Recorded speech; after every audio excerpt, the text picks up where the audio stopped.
Good morning, everybody.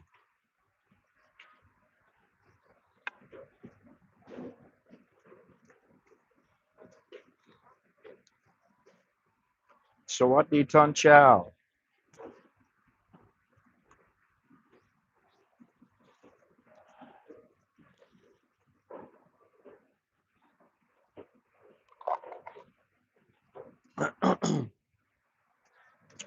Here we are again.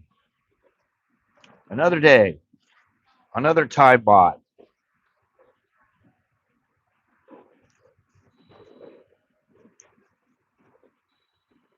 So today we're going to talk about those clueless expats.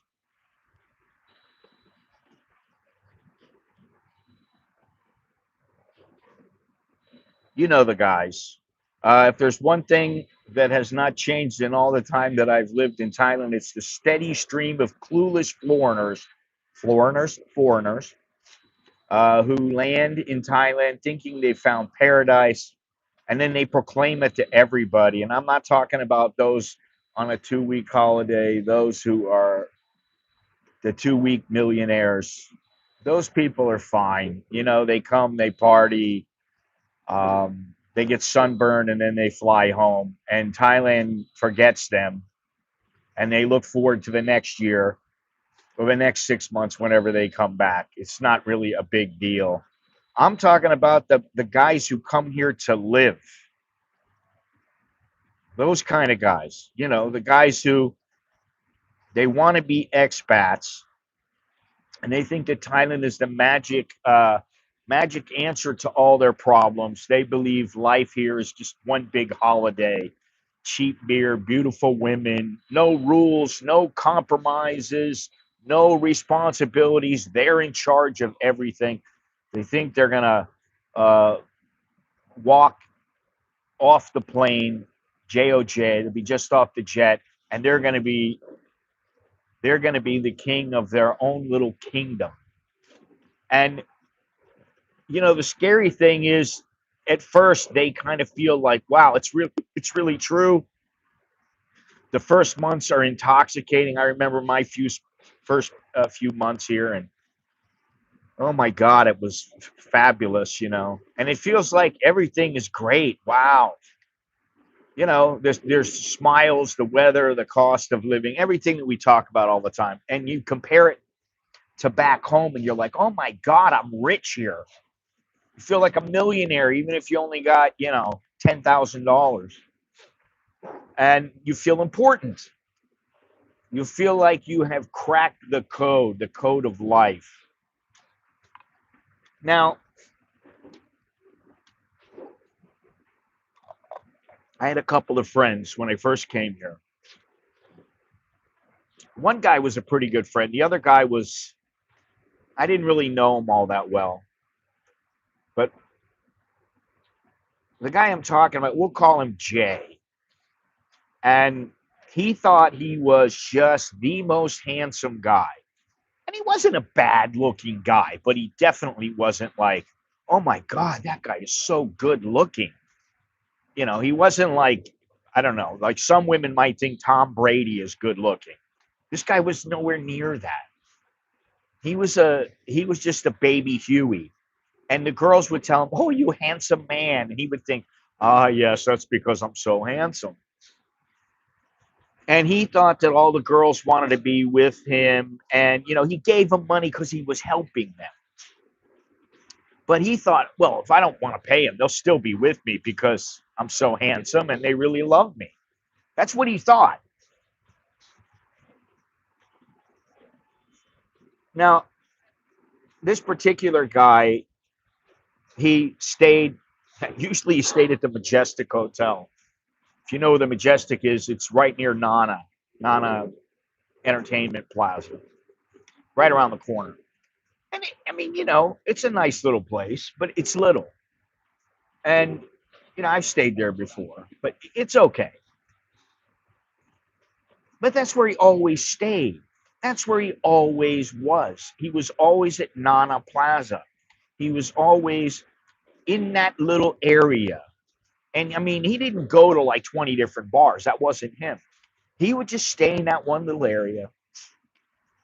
And, he would meet girls online. This is when it was first becoming a thing. And he thought that this is the way of the future, which, okay, maybe it is. I don't know. Not, not really my way of thinking. But he never really left Lower Sukhumvit.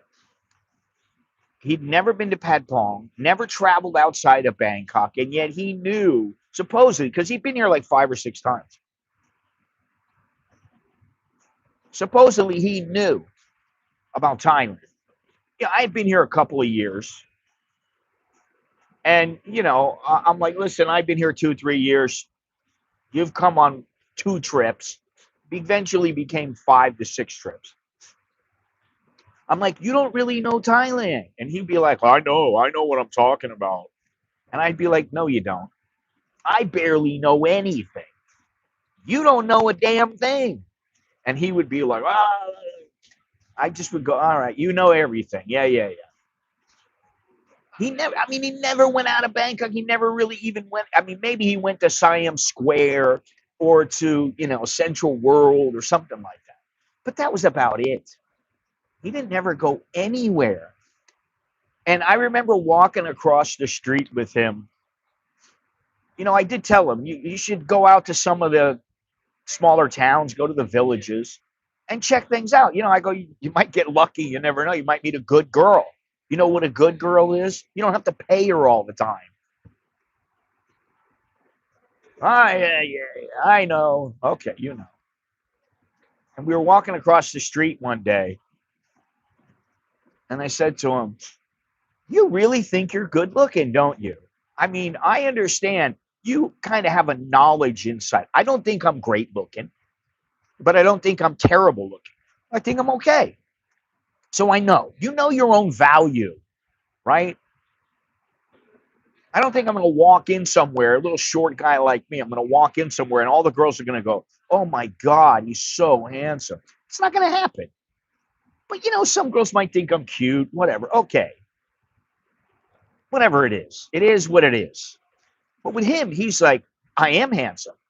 He's like, all these girls tell me this. I must be handsome. I go, dude, they're telling you because you're paying them. No, no, no, no, no. You don't know what you're talking about. And he got offended.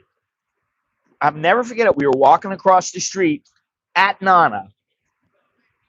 We just had breakfast or something. We're walking across the street and he got offended. And I go, you're offended because I don't think you're good looking? And to me, like I looked at him like, he had a little height on him, but he was a baby Huey. He had like a big butt and a gut. And he went up and he kind of was like a pear shape. It was triangled almost. And I just remember that, and I go, oh, my God. I said, why don't you try hooking up with some regular girls and see what they think, see what they tell you, because they're going to tell you the truth. They may go, oh, you're kind of handsome, yeah, but they're not going to be like, oh, my God, you're so good looking. Never going to do that, So this guy knew really nothing. And I've seen this too many times to count, really. The guys come and they're full of confidence, and then they start to realize things aren't exactly what they think. And then they leave and they're, maybe they leave and they're okay. Maybe they leave and they're broke and bitter and humiliated and confused and they're just not sure of anything. And they're like, well, I'll go back again. It'll be different. Now, this guy had a friend that he introduced me to. Big, tall guy, about 6'4". And he probably weighed about 200 pounds. He's in pretty good shape. He wasn't in great shape, but he was in pretty good shape. And I remember we got into this whole thing. I did a video about him. He was the guy who lost 100,000 to whores. It's one of my first videos. If you want to look it up, or I'll put it in the upstairs somewhere here. I'll put it in the little wherever. And he lost 100K because he was an idiot. I told him, don't do these kind of things. Don't go out and just, blow all your money on whores. Yeah. Yeah, I know. Okay. Next thing I know, he's in Pattaya. Next thing I know, he's calling me up. Oh, well, I'll be back soon. Wanted me to help him start a business. He had some ideas, And then long story short, he comes back and he goes, I think I'm done here. I said, what do you mean? Yeah, I think I'm going to go home. Why are you going to go home? Well, I've had enough of this place. I go, you had enough of this place. Because some chick who was a whore took advantage of you. You took her all kinds of places. Then when the money started getting low and you said, well, I got to watch what I'm spending, she took off. And that's what happened. So, it was a year. After about a year, I won't say he ran out of money. I think he had like 10 grand left in the bank. He's like, that's it. I got to go back and I got to get a job. I got to start all over again.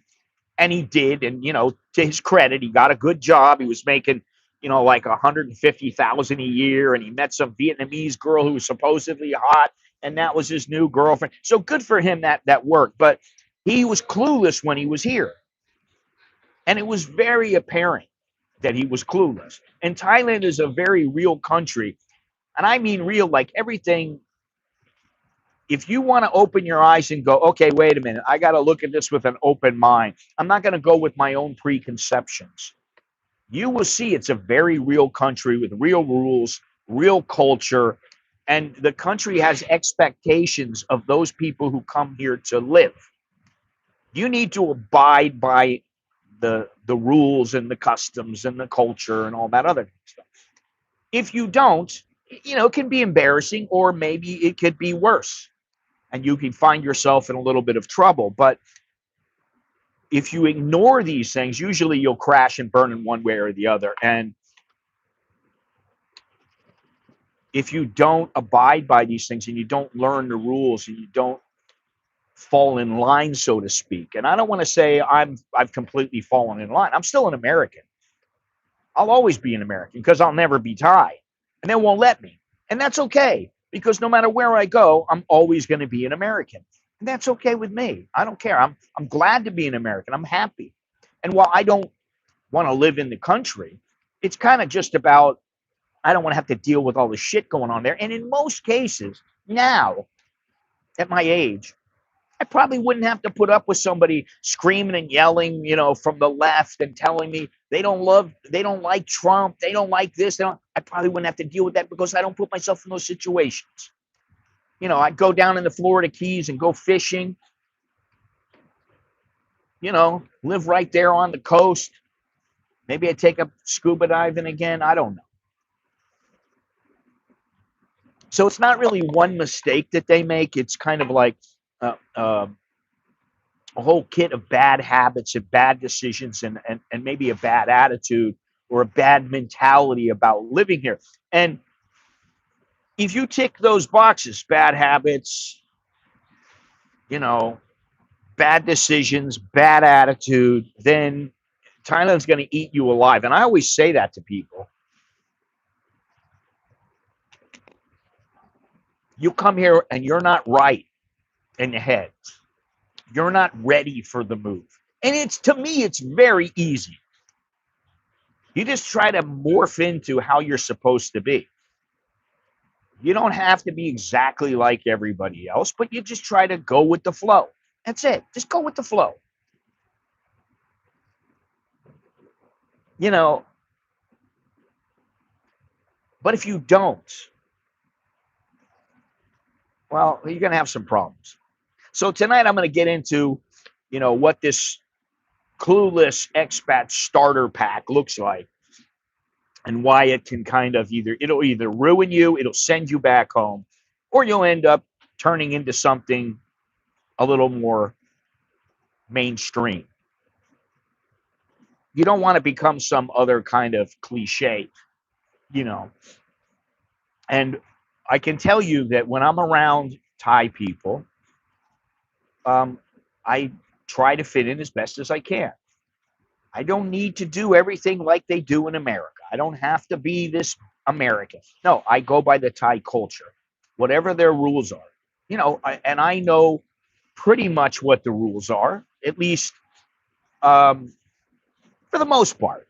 There are places and things that happen, and I'm like, ooh, I'm not really sure how to act in this situation, But for the most part, I fit in. I think I've integrated. Now, I got some comments And this is kind of what I'm talking about because, man, let me tell you something. I don't know if it's somebody who's a troll or a couple of people who are trolls or people who hate Thailand or people who are looking for Thailand to fail. But I've been getting a lot of messages, and they're not, I don't mean they're negative to me, but they're negative, really, really negative about Thailand. And some of them are just complete bullshit. And so we're going to talk about all these things today. So now, in case you don't know, I'm Scott. I'm an American. I've been living here for almost 31 years.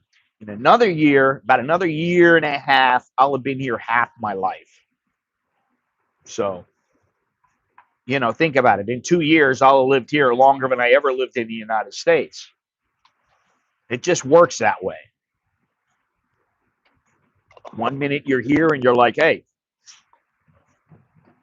you know, I've been here for a year. Now I've been here 5 years. And you go, oh, God, I've been 18 years. Where'd all the years go? And that's kind of what happens. You know, I mean, day by day, my wife goes to work or my wife is chilling at home and my kids go to school or they go to work or they do whatever and I do my thing. And then the next thing I know, I'm like, wow, another year gone by. So, you know, things happen. Wow, we got all kinds of people in the chat here. Thank you very much. I'd appreciate you guys joining in. That's always good if you guys, you know, join in the conversation. I'd appreciate that. So let's get started here. Well, let me just tell you about some of these comments. Okay, I got to read some of these comments because some of them are just absolutely idiotic. Now, I'll read one right here. I'll read two, and they're not that bad. These are not that bad, but some people, I don't know what it is. And it's not really that if somebody can't really write fluently and with comprehensively, they can't write in a way that people can understand, or they don't put punctuation or whatever it is. Okay, that's not really what's important. I don't want to be the grammar Nazi. Although I think good grammar is a sign of intelligence, but okay, whatever. I think it's the point that you're trying to make. And I got this guy here, and he says, I spent 5 hours at my local branch where I have banked, got 40 years to set up M-banking for the first time. I don't know what that means. Got 40 years to set up M-banking for the first time. Incredibly frustrating for everyone involved. In the end, after being asked to come back after closing at 5 p.m., we finally had it done by shortly after 6 p.m. Hats off to the staff for their cheerful dedication to customer service against all odds. I have no idea what really the guy's trying to do other than say he started his M-banking. And if he's been here for 40 years, how come he's just getting M-banking right now? All right, I got another one here. Good information. There is still value to be had in Thailand, but prices can vary widely depending on what you're looking for. They can vary widely in the US, in UK, anywhere in the world. And that's a good thing about Thailand. They're not just catering to the rich. They're not just catering to the poor. They cater to everybody. Price shopping is a must.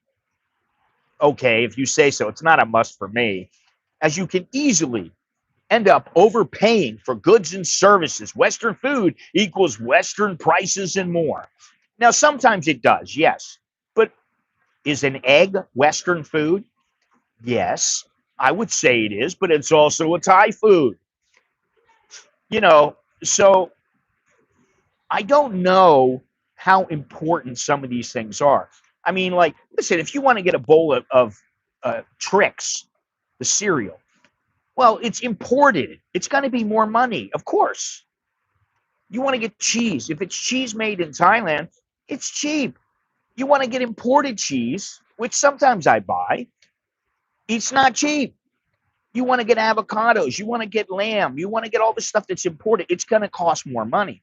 Now, it may not cost more than abroad, and it just might be relatively inexpensive or reasonable.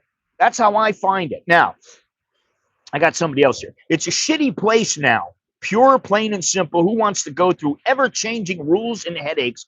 Why go to a different place?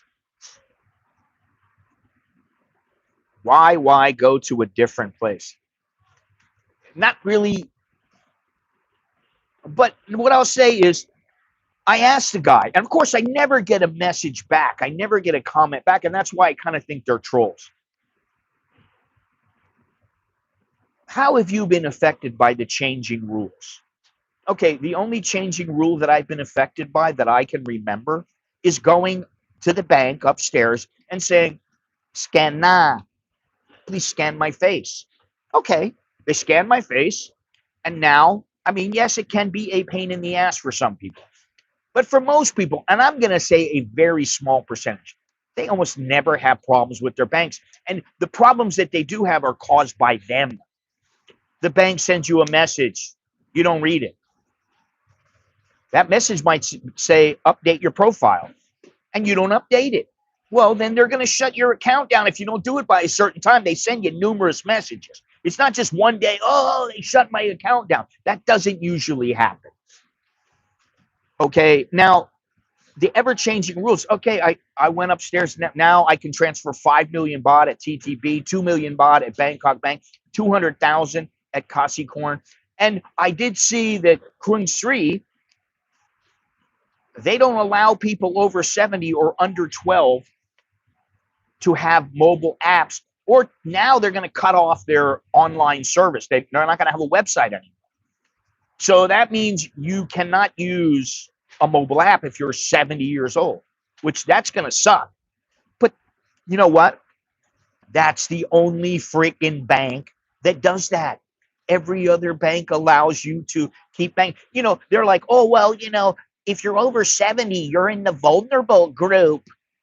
Really? Listen, stop taking care of me. I don't need to be taken care of. Now, I'm not 70, but you don't need to take care of me. That's the thing. I don't need you to look out for my safety. What it is you're trying to cover your ass so that if somebody who's over 70 happens to get taken, you don't have to pay the money back. That's all they're doing. Okay? So, you know, some of these things, I just look at them and I go, oh my God, you got to be, you know, time escapes us. How do you deal with being such a recognizable figure in Bangkok? It would be hard for you to walk through Sukhumvit without being stopped for a photo. Seriously? Not really. I mean, I've been stopped before. I've been stopped in the mall. I've been stopped in Pattaya. I've been stopped in Bangkok, but it doesn't happen that often. It's not like I can walk. I go walking somewhere and all these people are come flocking to me. Let me have your autograph. Hey, let me have a photo. Doesn't happen. Okay. I'm not that popular, believe me. Now, if you think about it in this regard, I have almost 20,000 subscribers. That's peanuts. Now, think about somebody who has 1 million subscribers. Wow, so many, right? Well, that's only about 1/72nd of the population in Thailand. In the United States, oh my God, it's 5 times that. So you're not popular at all. But most people are not watching you. They don't care about you. And I think for the most part, the only people that care about me are the one. And really, I don't mean they care about me, but I mean what they care what I'm saying. They care enough to watch are the people that are watching, and that's it. And you see how many people are watching? 39 people right now. Okay, so it's not like I'm all that recognizable. But thank you. Oh, that's really nice. Now, the first thing that gives these clueless foreigners away is the way he looks. You can spot him from like 50 meters away. He's got the cargo pants on. He's got the tank top, Chang Beer tank top, or Red Bull tank top or something that he bought for 99 baht from a market. He's got the flip flops that are basically his feet are on the ground because the flip flops are so thin. He's got sunburn. He's got a belly hanging over his waistband, and maybe he's got some Thai tattoo that he's not even sure what the real meaning is. He just thinks it's cool that he has a Thai tattoo because I really know about Thailand. Now, let me tell you something. If you're somebody who, well, I like her cooking most of the time too. I'm not eating much of it now, although I did have a piece of salmon the other day that uh, that uh, she made some salmon for me and the kids, and she put some vegetables on the side, and that was really good. Now, what I will say is that if you are someone who you walk around, I mean, listen, I always try to wear a decent shirt and decent shorts and somewhat decent shoes. If I'm going somewhere decent, I wear shoes. I don't wear sandals. But most of the time, I don't have to worry about it. But I always make sure I look somewhat presentable. I'm not wearing holey shirts and pants that are down around hanging around my ass crack. I just don't do that. And here in Thailand, I'm telling you, people will look at you if you're that kind of a person wearing some Chang beard tank top, wife beaters tank top. They're going to look at you and go, oh, this guy is like no class. And that's the thing.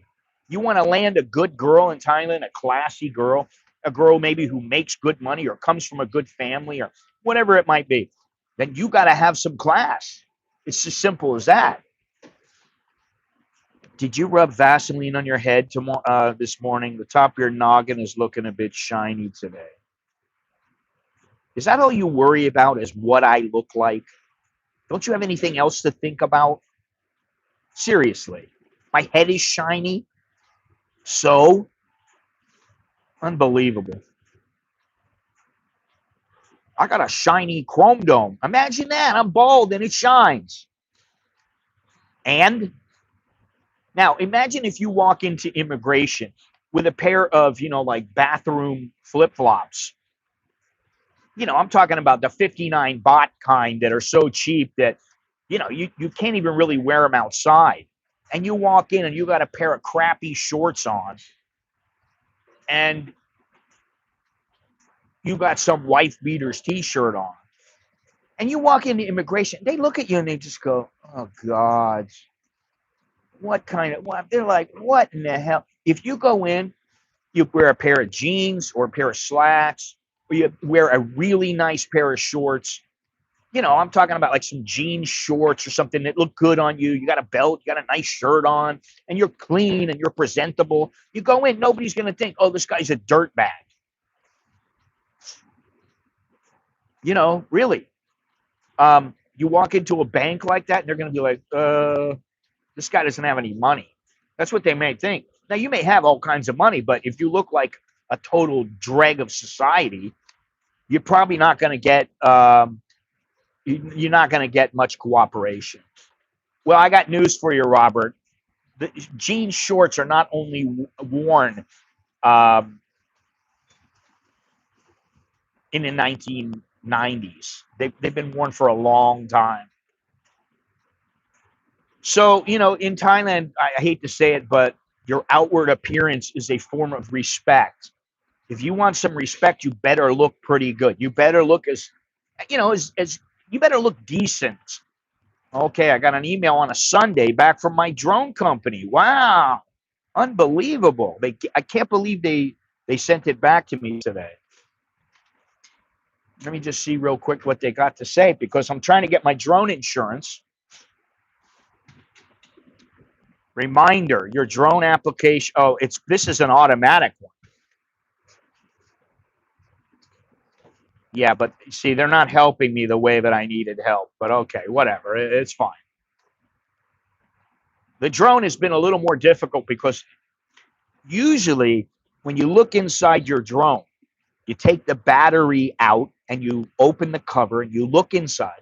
You will see the serial number. I cannot see the serial number anywhere. I put my glasses on, I put magnification on, and I know I took a picture of it before, so I'm trying to get that same photo. I just have to remember where it was.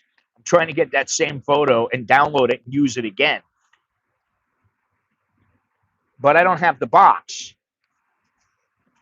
And so now I don't have it, and they want that. So that's a little bit of a problem. But fortunately, I got things done with the NTBSC. What is it? NTBC. Now I have to do it with the CAAT. And one of the things they want is your drone insurance. Then when I go to the South, I can fly it in the South. If I go into a national park, that's a different story. You got to get permit there, which if I could, I would. And if I can, I will. We'll see. Anyway.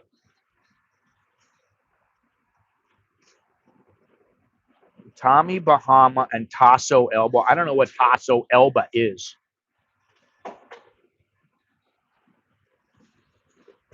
No idea.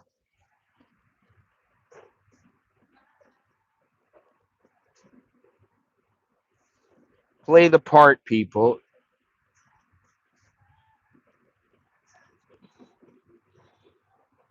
Believe me, I wear them. I got 2 pairs, and they look fine.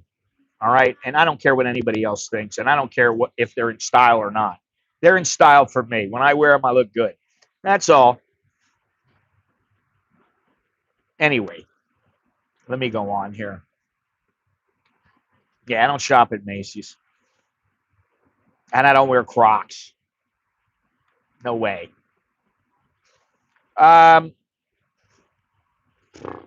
When you are wearing those kind of clothes, like a shitty pair of shoes, shitty shorts, shitty shirt, you're embarrassing yourself and you don't even know it. And I see these guys. I don't want to just make a stereotypical remark, but we'll say a lot of guys in Pattaya. I'm not talking about the Indians either. And some guys in Bangkok and other places.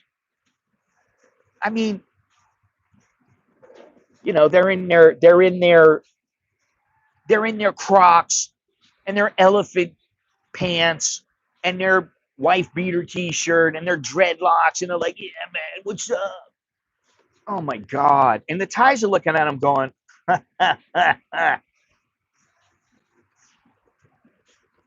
anyway, you go to a temple like that and they're just like, oh God.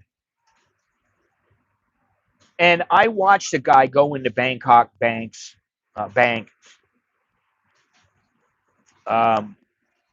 with a tank top and shorts, and he was impatient and he was loud, and when they didn't roll out the red carpet to him, he lost his temper. Thank you, Mortgage Mike. Thank you very much.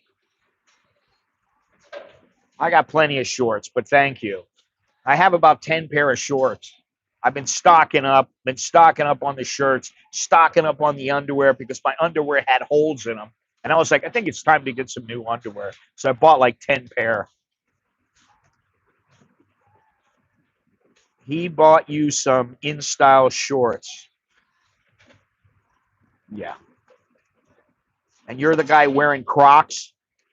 I've never worn Crocs, and I don't want to wear Crocs. My wife got a pair of these shoes. They're very cushiony. They're kind of like Crocs, except they're different. They're like some Chinese brand. And I wore them for like 2 minutes, and I was like, well, they're pretty comfortable. But I'm not buying them. I don't want to wear them.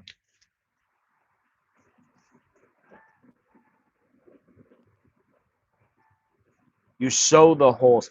I mean, listen, the shorts I get, like, let me think here. I get 4 for like 1,000 baht, and they're like the Manscaped underwear. They're just as good. I'm like, I can get 4 of these for 1,000 baht. That's like $30, and they're nice underwear. They look good, If I get the Manscaped, they're like $30 for one, and I'm like, I don't care. I'm not getting. I never owned Crocs or Croc knockoffs. There's a Croc shop in the mall here. Why would you get knockoff Crocs to save 500 baht? I mean, it's just stupid. Crazy. Let me see here. All right, we got that taken care of. Let me see here. All right, now let me see. I got one more here. Now listen to this and tell me if you think this is bullshit. Okay. Hi, man. It's even worse. Last year on Koh Lanta, the bank allowed you only half of what you could get normally from the ATM machines. Now, when have you ever heard of somebody cutting an ATM machine from 20 or 30,000 down to 10 or 15,000? Never. Okay. And the bot was lowered to 36. When have you ever heard of a bank saying, we're going to change the exchange rate? You're not going to get what you're supposed to get. It's just bullshit. The times have turned against us with all the things I hear now coming from Thailand. I doubt I will go this winter. So, of course, I wrote rubbish. I don't believe this at all. The banks don't change the exchange rate, nor do they change the amount that's the norm at the ATM. And I'm calling bullshit. Nobody's turning against us. You're just a hater. Oh, my God. Now I got one from a guy who thinks that I'm from Europe. He thinks I'm some trashy, I'm a shit European. They tax you to hell with nothing in return in Thailand. So many people who don't know anything. I am on a marriage visa, and Bangkok Bank has locked my account where I get my pension, freezing all my funds. I have had it with Thailand. I recommend that all expats clean out their accounts. Well, I have 3 accounts with Bangkok Bank. And while I did have a problem opening up the 3rd account, that can happen anywhere. Really, sometimes you got to go to more than one bank. That's just the way it is. Normally, the magic number is 3. And not to downplay this guy's situation, but maybe 200 people out of all the people in Thailand, all the Farang in Thailand who have bank accounts, maybe they've had their accounts frozen. And usually it can be easily rectified. Out of those 200 people, maybe 20 are like, oh, what happened? Like the one guy who said, my phone number supposedly did not match with the phone number on the bank account. And he went in and, oh, the phone number matches. Okay, no problem. Well, he cleaned his money out. He goes, I can't have these kind of mistakes when it comes to my money. Okay, that's very understandable. But to suggest that all expats clean out their accounts, I just think it's stupid. It's really idiotic. It's like, oh, everybody needs to take their money out because all the banks are fucked up here. No, they're not. What it is most of the time, it's the foreigners. It's the expats. You got the wrong phone number because you've had 8 different phone numbers when you've been here. Maybe you don't have the right email address. Maybe they ask you to update your profile and you don't update it. Maybe they ask you to come in and get your face scanned and you don't do it. And then they just go, listen, we've contacted this guy numerous times. We've contacted him 3 times. He doesn't come in. He doesn't do anything. So this guy can't figure out how to get out.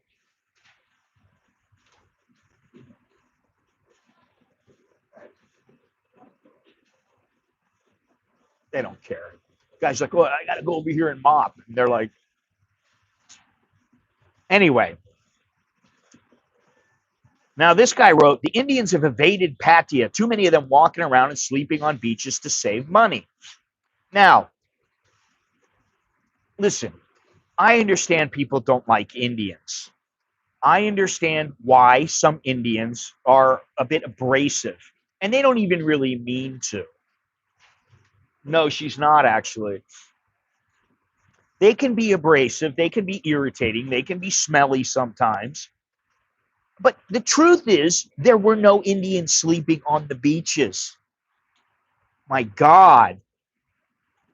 These were migrant workers from Myanmar and Cambodia that were sleeping there waiting to go to Bangkok. That's the truth. They're not just budget travelers. And the fact is that Indians are among the highest spending people, tourists in Thailand. Believe it or not, they spend as much as Westerners, and they spend more than the Chinese. So I was surprised to find that out. But, you got to do your research, and you can't just go, I've heard it from this guy, and that's what it is. They're sleeping on the beaches, and they split. There's 5 Indians splitting 1 beer. This ain't 1990, my friend. India's got money now, and a lot of Indians have money. Their economy is booming. And people don't think that it is. And it's just like, oh, my God.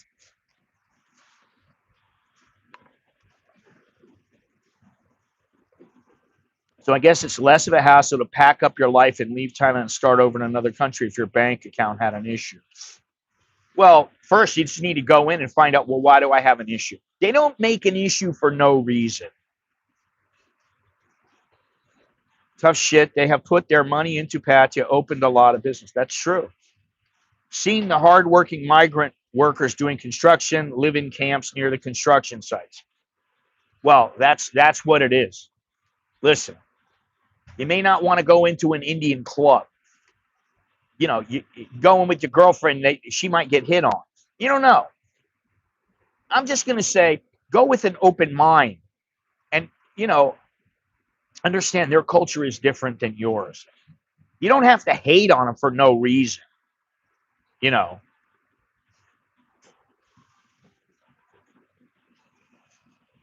What the fuck does that mean? They started pack-in condoms and Viagra. Let's go. What is that?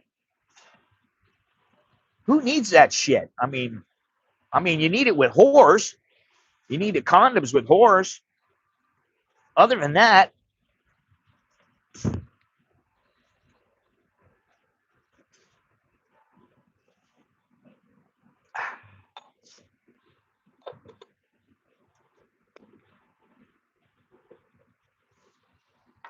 I'm going to get into that. We'll talk about what is what. Thais do not expect you. No, they don't come here for that. And that's such a fucking generalization. Some guys come for that, yes, but not all. I know plenty of people that come here. They just come here. They move here. They're thinking about moving here. They want to just check things out, and maybe they pull a girl once in a while. But that's not what that's not their main purpose. When I came here, it wasn't my main purpose. I've had my seat back for a while now. This guy isn't coming in very much anymore, which is good for me. Good for me. But just wear clean clothes, a shirt with some sleeves, a little bit of self-respect, and it changes a lot of things. You go in and you smile and you're clean cut, and they like you. They don't have any problem. You go in and you stink, and you're wearing a tank top you haven't changed in 3 days, and you've got BO, and they don't want to deal with that shit any more than an American would want to deal with that shit. The Thais notice. Now, they may not say anything because that's not how they are. They're not confrontational. But they judge you from the second you're walking in.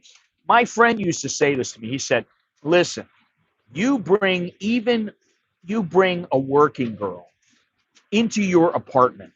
The minute she walks in, she's calculating everything. Oh, he's got a computer over there. That's $1,000. Oh, I saw a nice watch on the counter. Oh, that's probably $3,000. Oh, he's got this. Oh, he's wearing nice shoes. Oh, that's a designer shirt. They're tabulating all this in their mind. That's what they do. Okay? So, and even the nice girls do that. They're going, oh, that guy's got a little bit of money. Oh, the clueless foreigner does not really get that. They don't understand. So they wear the stupid t-shirt. They look like a clown, and guess what? They get treated like one. Now, if appearance makes you a joke, then your money management skills make you a casualty. First of all, Thai banks are not Western banks. The rules change, and if you don't stay on top of them, you can lose access to your money. That's the truth. Now, they haven't changed all that much. I only had one time where I bitched about it, and the only reason I bitched was because the lady was copying every single page of my passport. And I go, you don't need to copy every page of my passport, lady. It just pissed me off.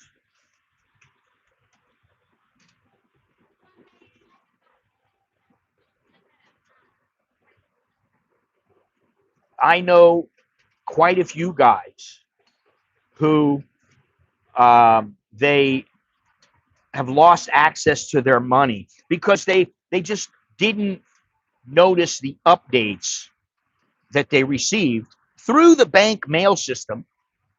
And then after a little while, they're like, son of a bitch just shut my account down. Well, he shut it down because you're an idiot. You didn't like go, hey, what's this message? Oh, I need to make sure my phone number and address and everything are just right. All you have to do is click yes. Everything's the same. Boom, that's it. You're done. They don't freeze your account. So if they give you these messages, you need to do something about it. And then here's another thing. Okay, I got a message from a guy. Let me read this message from this guy. Many single guys, wherever they go for vacation, are looking to girls to go out with or to keep them warm. I used to just go, listen, you come to Thailand, that's the cake. You want a girl to keep you warm at night, to grease your weasel. That's the icing on the cake. Okay, great. You get a little icing on the cake. That's so nice. What is this? Like a striped shirt? Where do you do this show from?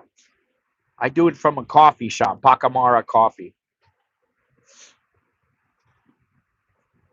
Most poor people start calculating your wealth all over Southeast Asia. I got news for you. It's not just the poor people. Even the rich people calculate your net worth. And I know this because when I was involved in boxing, I used to.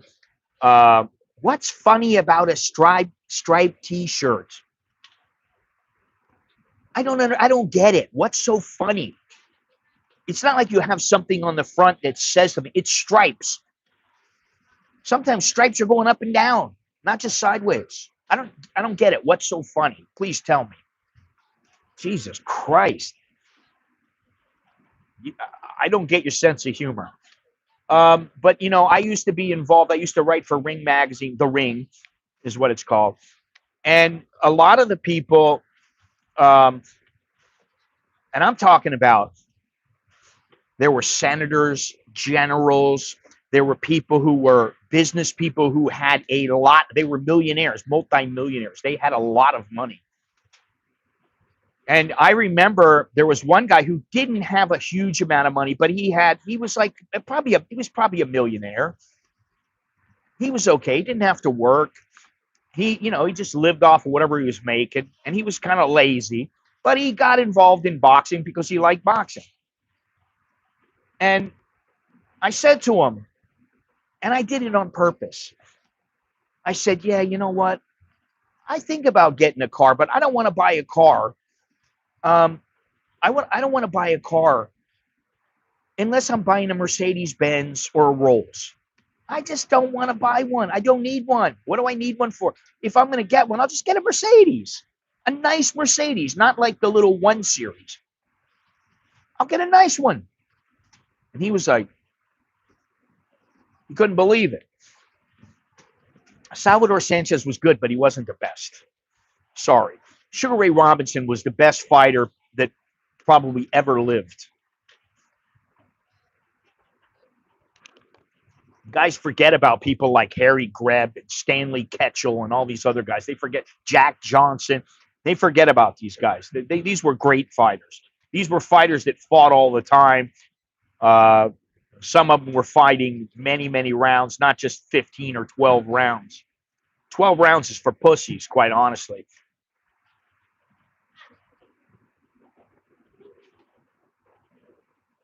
Okay, now I got to read this message here.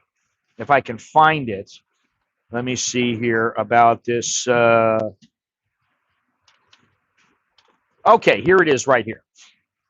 Given the new tax law, few foreigners will be bringing funds into Thailand to purchase homes or invest.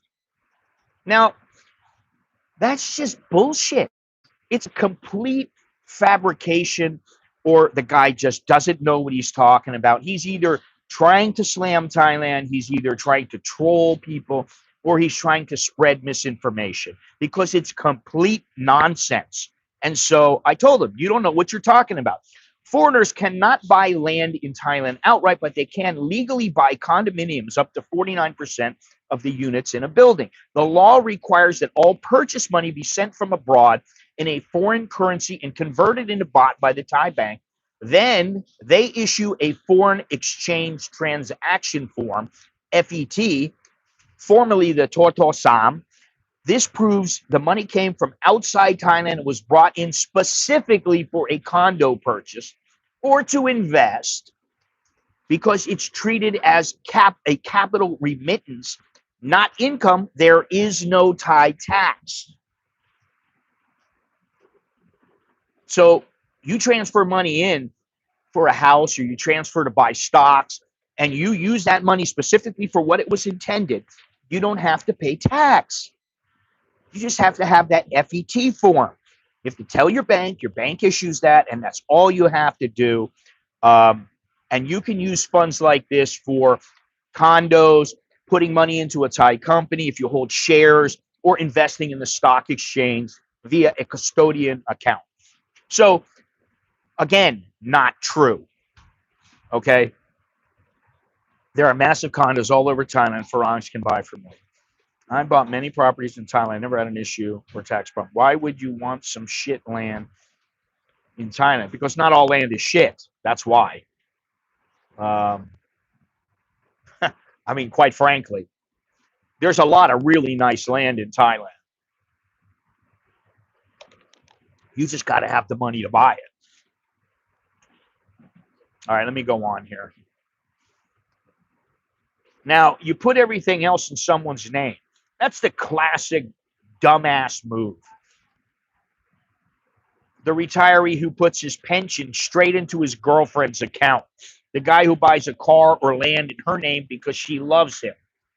A year later, she's gone, and so's the money, and he's crying like a little stupid bitch. And that's, why would you just give somebody everything? Oh, I'll give you everything, my love. Oh my God. Listen, I love my wife. I love my wife, but I'm not going to go, well, I've got $2 million in the bank, and let me just transfer it over to her. No. Why would you do that? You leave yourself vulnerable. That's at best.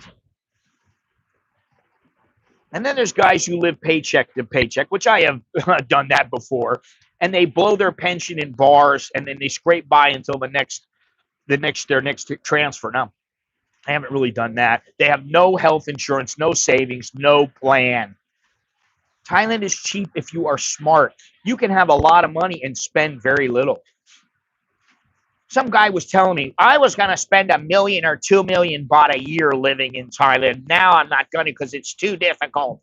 And I said, you've never even been here. How do you know it's too difficult? You ain't got a clue, buddy.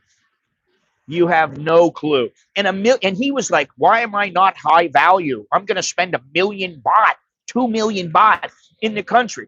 Now, $1 million baht is only about 84,000 or something like that. I don't know exactly how much. 80 something thousand, 83,000. That's not much. Okay, 80,000 a month, and you think that's a high value person? Now 160, we'll say if it's 2 million, now you're starting to get up there, but you're still not really. I mean, compared to wealthy Thais, you got nothing. You have nothing. That's nothing. Wealthy Thais are making 2 million baht a month, 5 million baht a month. That's why they're wealthy. That's why they are high value. I find it very funny that they think that, a middle class American should be high so in Thailand. Wait a minute. What is this here? Why would you want some shit? Yeah, I know I was dogging Monger. Okay. Different strokes for different folks. She can have it, but after I die. Well, listen, if I buy a house, I don't care. I'll put it in my wife's name. It doesn't matter. And guess what? If she were to run off from me, she were to leave me or do whatever, I know my kids got a place where they can stay. She's not going to dog my kids. She's not going to dog me. But okay, if she did, well, at least my kids got a place to stay. And I would not say, I'm going to spend 10 million baht on a house, and that was the only 10 million baht I had. No, then I would be like, all right, let's buy a 3 million baht, 2 million baht condo. That would be it. I love my 15 baht ice cream cones, and one of my favorite lunch places is 80 to 100 baht. Not every day, but it's nice. 80 to 100 baht is even a little bit expensive because you can get, I go across the food, I can get a meal for 40 to 60 baht very easily. But 80 to 100 is pretty reasonable. And I'm not eating ice cream or any of that other stuff.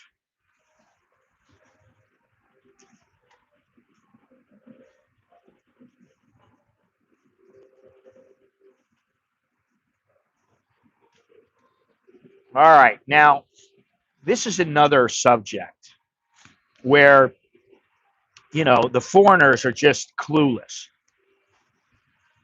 And that's the visas. Now, they think visas don't matter. They think, oh, I'm going to get a visa. No, you already have a visa. You need to get an extension of stay. What's the fucking difference? There is a difference, but you don't know that. And you think overstaying a few weeks is no big deal. You think you can bounce around on tourist visas forever.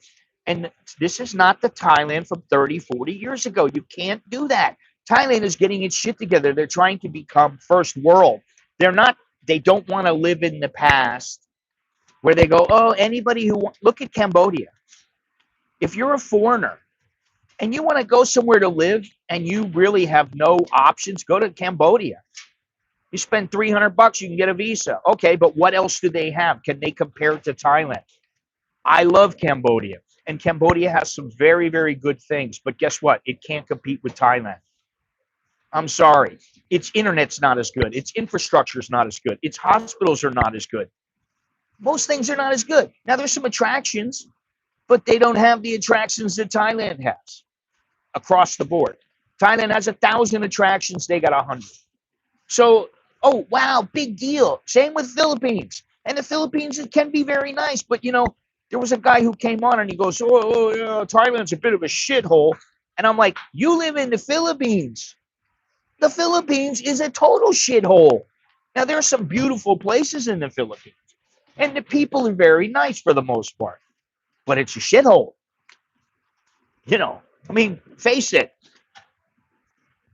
Oh my God. All it takes is one crackdown, one little check, and then you get fined, banned, or blacklisted. Yeah, I don't know why Cambodia is a forbidden word. Listen, I think, to be honest, I think I'm doing it right now, and that is I have 3 bank accounts in the U.S., but really only 2 of them I use cards for, and I'm getting my card for Wise. So now I have 3 accounts in the U.S. that I can use, and Wise is not charging. Fuck. You got to get over that shit. Listen, I don't trust either one of them. But you have to, yeah, I don't know. You just, I've known plenty of guys who thought they were really smart doing border runs, and immigration finally had enough of them and said, you're denied. And that was it. Game over. He had to go somewhere else. Now, I don't know. There may be some of you who remember the guy who used to come in here all the time, Bernard. He used to come in here all the time, and then he would say, Thailand's kicking me out. I go, why are they kicking you out? What happened? Oh, they're kicking me out because I don't have a 1-year visa. I said, well, then get one. You're over 50. Get a retirement visa. No, I don't want to do that. And I'm like, well, if you don't want to do that, well, that's why they want to kick you out. And they're not kicking you out. They're just saying you don't qualify. And you don't like it. Why do I have to show the money? Because then they're sure you can live here, or at least they have an inkling that maybe you might be able to support yourself instead of you just going, oh, I can take care of myself. No problem. That's what they do in Cambodia. And I bet you Cambodians got all kinds of gangsters, Chinese gangsters. They got Westerners who are only there because they can't be anywhere else. And, it's a nice place. And if you want to, and you're single, you can live there and you can have a decent life. But I still think Thailand's got a lot more going for it. Um, others get sucked in by the shady visa agents. And I mean shady, like they're shady. They shouldn't need, they're not really even an agent. And they pay under the table. They get fake extensions, fake stamps. And then one day immigration cracks down, sweeps through, and they lock everybody up. And you're like, oh shit, oh, I thought they were legitimate. No, you didn't. It's happened half a dozen times in 30 years. They find a couple of agents, they bust them, and then that's it. Thailand has rules, and while some may be confusing and some are frustrating, they do exist. If you don't respect them, Thailand will make sure that you do, or they'll just kick you out. I mean, that's kind of how it is. All right, let me read some of these things here. Hey, thank you very much there, Mike, for that. I forgot to tell you. Kap kun kap. Thank you very much. I appreciate that.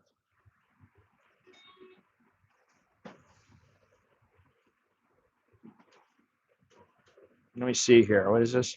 I never visited the Philippines, but I did have a transfer there. First time in Manila International, kind of tells you the state of the country. Let me tell you something. Manila Airport, in my opinion, is probably one of, if not the worst airports in the world. I've been to about 60 countries, and it's out of all the countries I've been to, it's probably the worst airport. Nice to visit. Angkor Wat. Yeah, Angkor Wat is nice. Angkor Wat is nice. Two Quarters Korean and I went to the Previhare. That was very interesting, which is what they're fighting over. That's one of the reasons they're fighting. How many idiots complain about Thai visa crap when being an American, it's 10 times worse trying to deal with the U.S. visa crap? U.S. visa? You mean visa for a Thai? I don't understand what you're saying. Thai visa crap. It's 10 times worse trying to deal with the U.S. visa crap. I was very surprised at how easily my wife got a visa. It was like, you want me to go in with you? No, you're not supposed to go in with me. Just don't worry, I'll call you. Like 10 minutes later, she called. She goes, that's it. My interview is over. I go, really? That's it? She goes, yeah, I'll get my passport within 3 days. She got it in 2. And I was like, Cambodia and the Philippines are for guys with less financial means and dirty mongers. Well, listen, Thailand, you can say that about Thailand if you want. You can live here for dirt cheap if you want. You can listen, you can live here for $1,000 if you really want to. You got to be extremely intelligent, extremely frugal. And I don't think you're going to be going out running around blowing $100 on some broad every weekend or every 3 days or something. That's not going to happen. Yeah, my friend had an education visa through one of those. Got a few nights in the deportation hotel. He eventually got back with the retirement visa. Yeah, visa for the Thai wife. Okay. Honestly, it was for me. I don't know why. Maybe it was because she has a job. We have kids. She's married to me, and I didn't apply with her. Yeah, I mean, I think for my wife it'd just go there. That would be about all she has to do. But I don't want to go there, and we have to be there for a year and a half because you're supposed to stay there. Now she could leave and be gone for a couple of weeks or a month, and they probably wouldn't say anything. But I don't want to go there and try to live there for 18 months just so she can get a green card and become a U.S. citizen, when really, I don't think she wants to live in the U.S. She might think she wants to, but I honestly don't think that at this juncture, my age, her standard of living in Thailand now is quite good. So I don't think that she wants to leave here. Now, what I've said is, she told me that Corn Bank, well, she would leave, but it has to be under the right circumstances. Now, Corn Bank apparently is laying people off. Their employees, and the reason is because they're starting to use AI. They're letting people go and giving them a full retirement at 45 years old. And I was like, take it. Shit, man. If your company said, we'll give you a full retirement, and she's already 45, well, then take it. Hey. She's like, well, yeah, I would. I go, I know you would. Right? But then you got to see how much money you got coming in, how much money you got saved. You got to think how much we have, how much we need, and all this other kind of stuff. What kind of freedom does it give us? What kind of options do we have with the money that we have? If you got $250,000, then you got to think about, okay, well, if I blow the 250, then what do I have coming in? $2,000, $3,000? So you got to think about it smart, how you do everything, and dude, there was that whole 2 year. See, 2 years. Most Thais don't want to leave Thailand. I don't think that that's always true. I think there's a lot of Thais who want to leave Thailand. They just want to leave and know they have something to go to. My wife was like, well, I'll go there and I'll work. And I go, you're not allowed to work until you get a green card. For a year and a half or two, you're not allowed to work. Oh, so that means we're going to spend $4,000 or $5,000 a month for 18 months to 2 years. And then guess what? You get to collect my Social Security when I die, but you're not going to get a shitload. It's not like it probably, I don't know if it would pay off. I'd have to do the calculations, but I'm like, okay, maybe it pays off, but you're not going to make a shitload of money. You're going to have to live. And the cost of living there is very high. And what would we do? So I'm like, no, it's better you work here. You make all the money. We save all the money. And then at some point we go, that's it. We've hit the magic number. Now we can go 3 months, 6 months out of the year. We can live somewhere else, because I just don't see her living somewhere else full time. The more I think about it, I'm like, she's not going to go, okay, I want to live in Portugal from now on. It's not going to happen. She would leave the kids for 3 months. 6 months, I don't know. They'd have to come over and visit for a couple of months or something like that,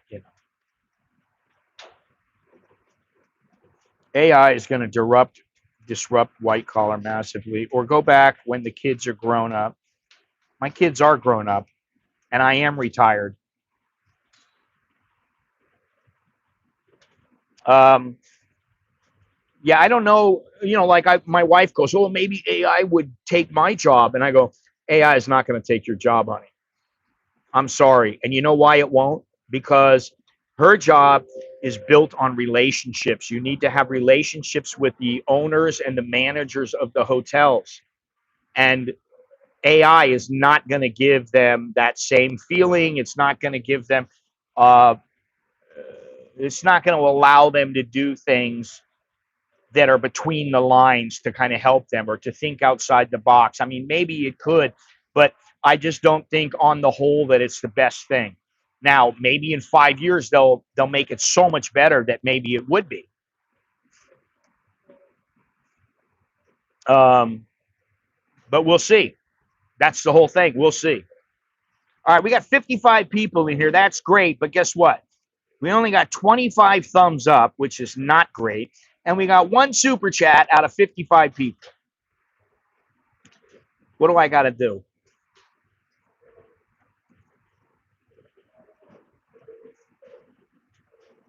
Yeah, bad customer service. Doesn't surprise me. The clueless expat, clueless foreigner that cannot shut his mouth. They cannot keep their mouth shut. He's loud, arrogant, and constantly complaining. He doesn't learn a word of Thai, and he expects everybody else to speak English. And he talks down to people like the Thais are less than. He insults Thailand while sitting in a Thai restaurant, eating Thai food, surrounded by Thai people. And what he doesn't understand is that Thais do understand. They understand a lot more English than they let on, and they do remember. So If you act like an asshole, they're going to remember this guy's an asshole. And they may treat you like that, or they may give you service that's less than or slower than or whatever. So, they may not confront you directly, but they don't forget insults, and you create enemies without realizing it. Now, let's just talk about bar fights, which, to be honest, I don't think I've ever really, well, I've had a bar fight in America, had a couple of them, long time ago. Long time ago, like 40 years, 50 years ago. Not 50, 40.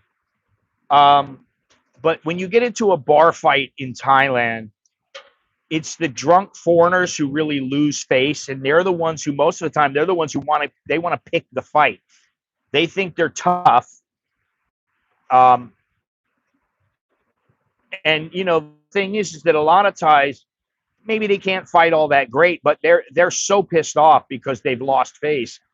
And the guy's drunk. He doesn't know how to fight. I always say this. You get guys, they think they can fight. They've been in one fight in all their life, 2 fights in all their life. And they're fighting some guy who, he trained every day for 8-10 years. He was fighting in Lumpini Stadium or something like that. Or he's taking jujitsu. They fight this guy, and this guy just annihilates him like it was nothing. And they don't understand there's levels. And most guys who cannot fight, they can't fight. Don't start a fight. Talk your way out of it. It never ends well for these people who do this, but respect really matters here more than Westerners will ever know or understand. And that's something else. If you act like a fool, you're going to be treated like one. And the clueless foreigner, clueless expat, just like everybody else, he arrives with his dreams. And Thailand lets him believe those dreams. And if you have a plan and you want to do things right, well, guess what? A lot of times those plans will come to fruition. But for the guys who just wing it, and I was one of them, but things were different back then. Reality hits, and then your appearance, your lack of money, any real money. Real money is like $500,000, $1 million.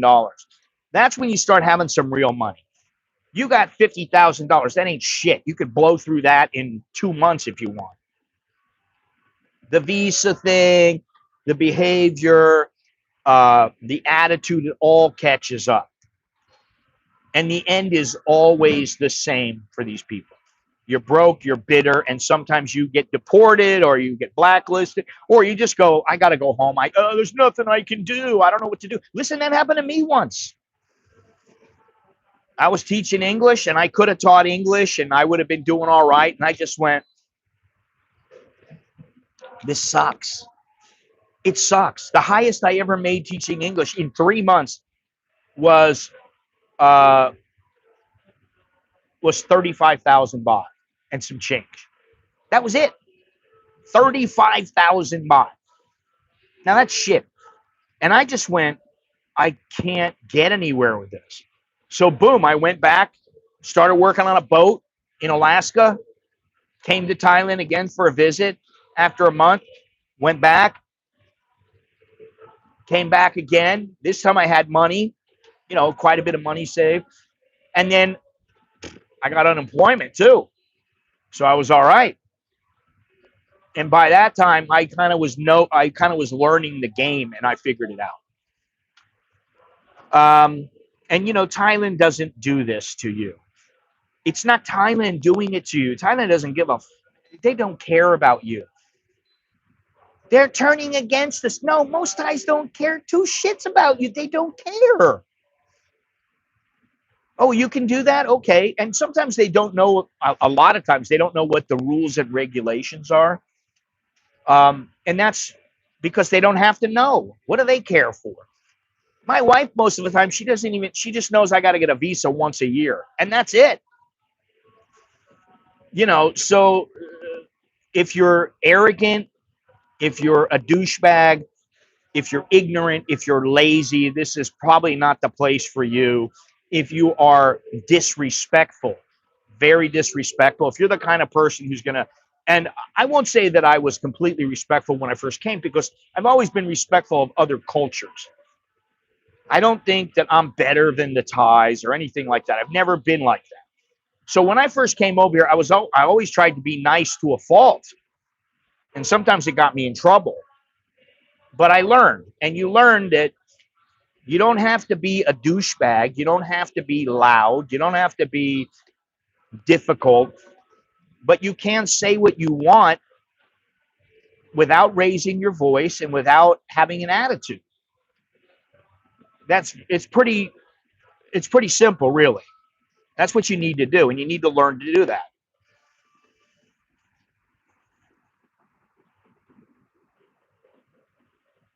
Treat others as you wish to be treated. Farang aren't close to being the most dangerous. It's the locals, especially if you disrespect them. Like the Brit that hit the Thai woman in a deadly scooter accident, deflecting blame, surrounded by angry friends of the victim, bloody nose quickly. Well, I mean, listen, Thais do it to Thais, and so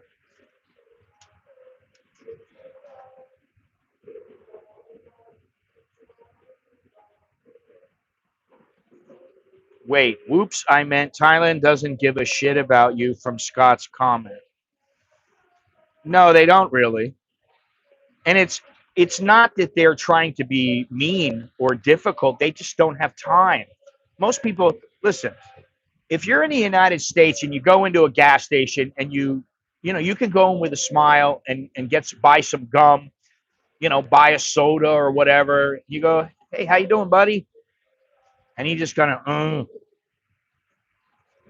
all right, give him the money. Here you go. Thank you. Thank you. You walk out. Listen, you're just another one of many people that's walking through there. And that's how Thais think.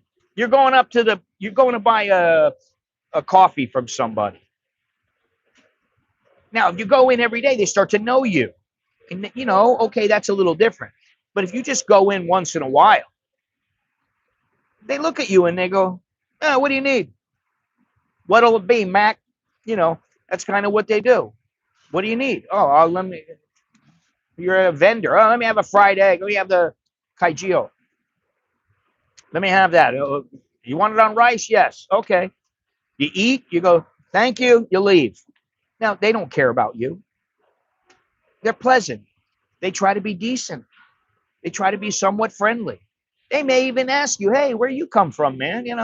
What's going on? Where do you come from? What's your deal? But that's why you get into a taxi. Some taxi drivers, they don't say one word to you. Sometimes they don't want to say a word because they don't speak any English. Sometimes they're just assholes. Sometimes they're not.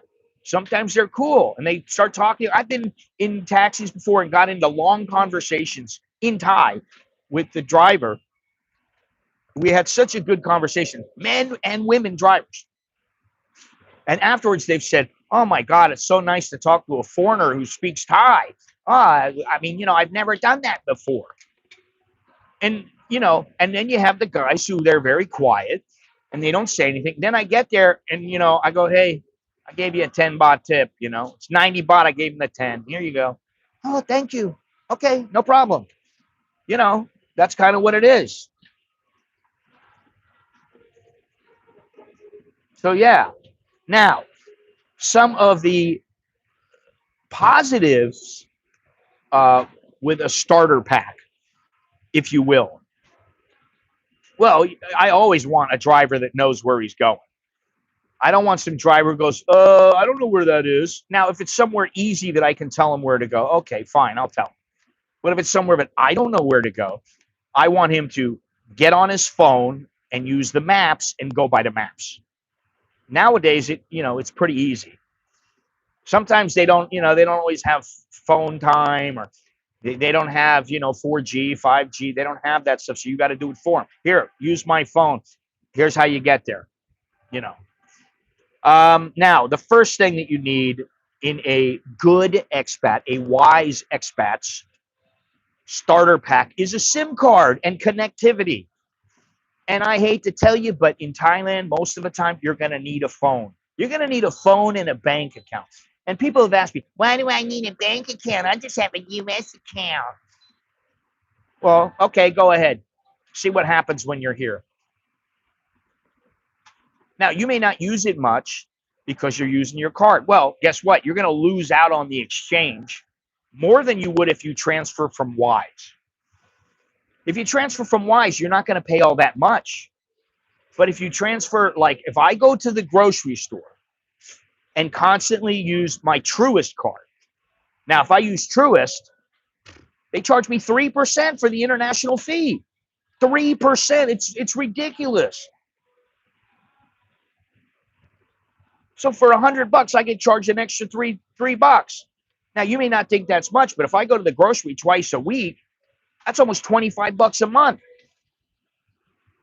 Well, still not that much, right? Oh, well, now think of it over a year. Oh, wow. Well, you know, but if you use a Wise card, if you use a Schwab card, you're going to pay very little, and things will go better for you. And that's the thing. You don't have to bring money in, but sometimes you're going to need money. You're going to need cash.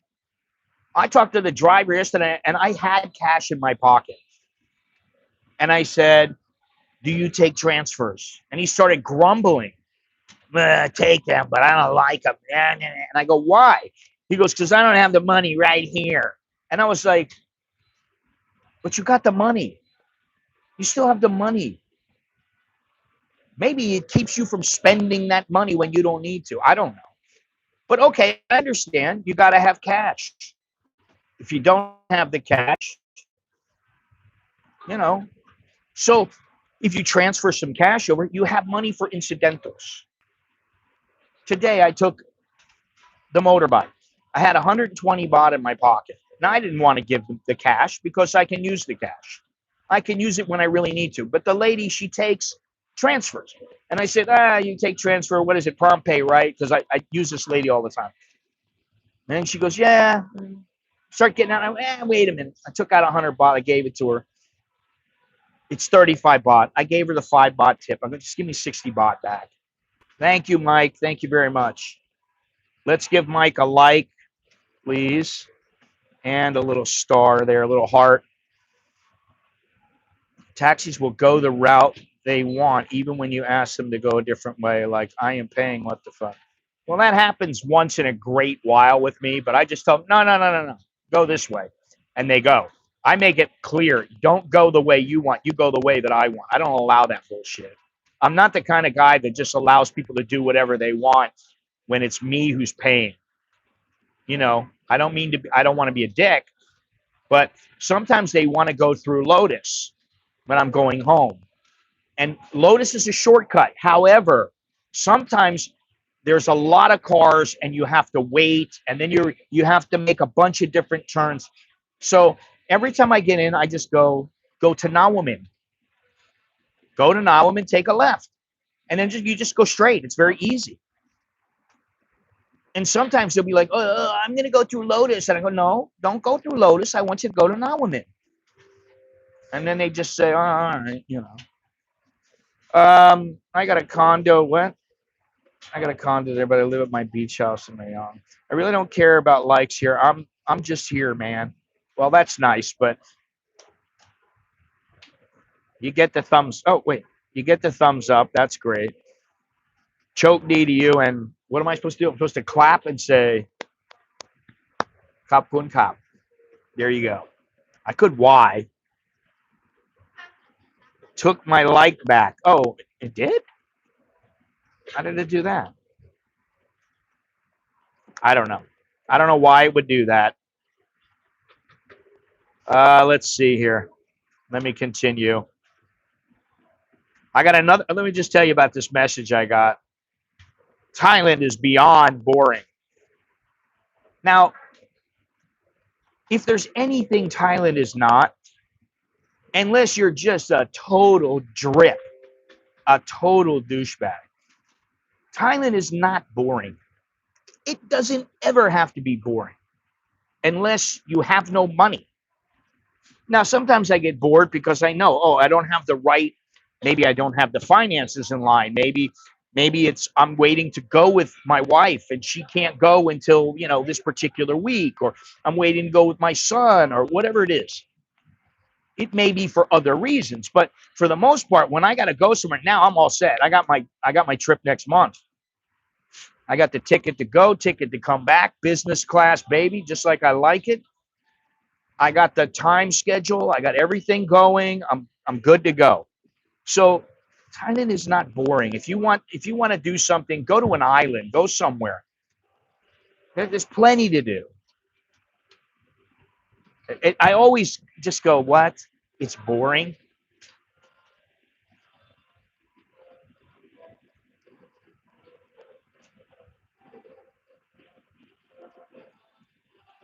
I don't know. Let me go on here. You need a local SIM with data, and because the banks usually, if not always, require you to have a SIM card. And if you're going to have a retirement visa or a marriage visa, you need to have an account with your money in it. Now, how are you going to do that? You don't have a Thai bank account, but you're going to show all the money. No, for the first year, you can show the money in the funds in the U.S., but for the stay of extension, you have to have the money here. Now, AIS, True, and DTAC are the big three. And if you want to take Grab, you need to have a phone. You want maps, you got to have a phone. You want banking apps, you got to have a phone. You want to find out information. Sometimes I do all my stuff on my phone. I just sit there listening to music, and I'm finding things out on my phone while I'm asking ChatGPT a bunch of questions. Um, and if you're a heavy traveler, consider an eSIM. That's what I have now, an eSIM. I have an eSIM from AIS. Now, sometimes if you want to have two phones, you might need two sets of internet.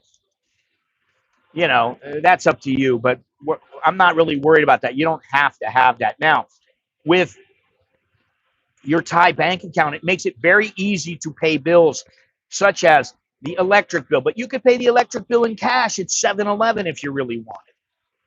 To me, going to 7-Eleven is a pain in the ass. What do I want to go there for? 7-Eleven has eggs, they have milk, they have yogurt, and they have, water and some drinks. Other than that, and bananas. I don't have anything I want. Okay? I don't need any of their shit food that they have there. But you pay a transfer fee. Let's say you transfer $2,500. You're going to pay a transfer fee on that. You pay no more transfer fees. You got it all in Thai. So if I transfer, say, $1,000, I just let it sit there, and that money is used for my incidentals. It might last me 2 months. Now, usually it's not gonna. It might last me a month, but use Wise, use Revolut, use Remitly. Don't rely on your debit card for daily use, because the ATM fees can at times bleed you dry. But like, I have two different banks. I have a third account, and they don't charge international fees, but they don't refund your Thai fees. Now, why would I ever pull out money from that account? It's not going to happen. But the other two accounts I have, if you pull out the money, you don't have any Thai fees, and you don't have any international fees. And they give you, one of them, Charles Schwab, gives you a decent exchange rate. Then you're here in Thailand, you got a little bit of cash, pay with the QR code, pay with prompt pay. It's quick. If you plan on living here, you're not just visiting, well then, what's the problem? I understand you want to keep the bulk of your cash in America. That's smart. But you got to have some money to be able to get. I mean, you put 30,000 in the bank and you go, I'm going to let it sit there. Then you get another 30,000. You go, this is my monthly amount. I'm going to spend 30,000. I'm going to use the rest of my card. So, you know, that's the way you do it.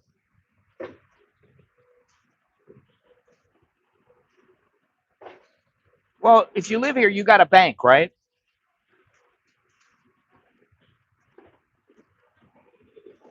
You live in, I think, Kanchanaburi. Go to your bank, tell them you want to transfer the 800,000 for your retirement visa, and they will make note of it, and then you transfer the money over. Then when the money comes, they will give you a form that says this money is for his retirement, and then you take that paper and you go to the immigration department, and then that's it, you're set. They do all the paperwork, you do your paperwork, and then between both of you, you get yourself your visa. When in country, I just send to the Bangkok bank with Wise and prompt pay my way, cash only for 7-Eleven. I don't like 7-Eleven. Listen, I hate to tell you, buddy, most of the time those girls ain't cute. They're fugly. I mean, seriously. Listen, I don't understand why people use 7-Eleven as a grocery store. Once in a while, there'll be a 7-Eleven that is exactly like a small grocery store. But most of the time, they got shit food. I don't want to eat that shit food. I want to eat healthy. I don't need it. You know, I don't need 7. I can't remember the last time I went to a 7-Eleven. I mean, really. It has nothing to do with makeup. It has nothing to do with anything other than most of them that I've seen are not good looking. 1 out of 100 are decent looking. I don't need a butter roll. I don't need a Snickers bar. I don't need any of that shit. I've already sworn off of that kind of stuff because I'm getting older. It's my job to take good care of myself. Yeah, but that's honestly, that's not the way you should do it. You're going to buy water. How much does a pack of water there cost? 50 baht, 60 baht, 70 baht? I go to the mall here. I get 6 packs of water, 12 packs of water. It's 200 baht. Or I buy, you know, what I've done before is I get 5-gallon jugs and they're a lot cheaper. You know, I mean, condos, what I get coffee quite often there. I don't. Yeah, you can get a jug, but you know, it depends. Depends on what you want. At our house, we like having the bottles because we can bring the bottle with us. We can take it to another room. We can do whatever. Bangkok immigration sucks balls. Avoid that place like the plague. Never had any problems there. And all my time here, and I've been here since before they moved over to the new place, when it used to be at Suwon. Well, now Suwon was a bit of a shit show. But this new place, I've never had any problems at all, ever. Ever, ever, ever. One time, I think about it, and the guy said to me, I don't need this affidavit that you have. What I need is your bank account, your statement. And I was like, since when? And he goes, that's what I need. I went, okay, no problem. I went home the next day, came back, brought the statement. Okay, approved, no problem. Yes, I've heard of Sparkle. And they can be pretty good. You know, it depends on what you want.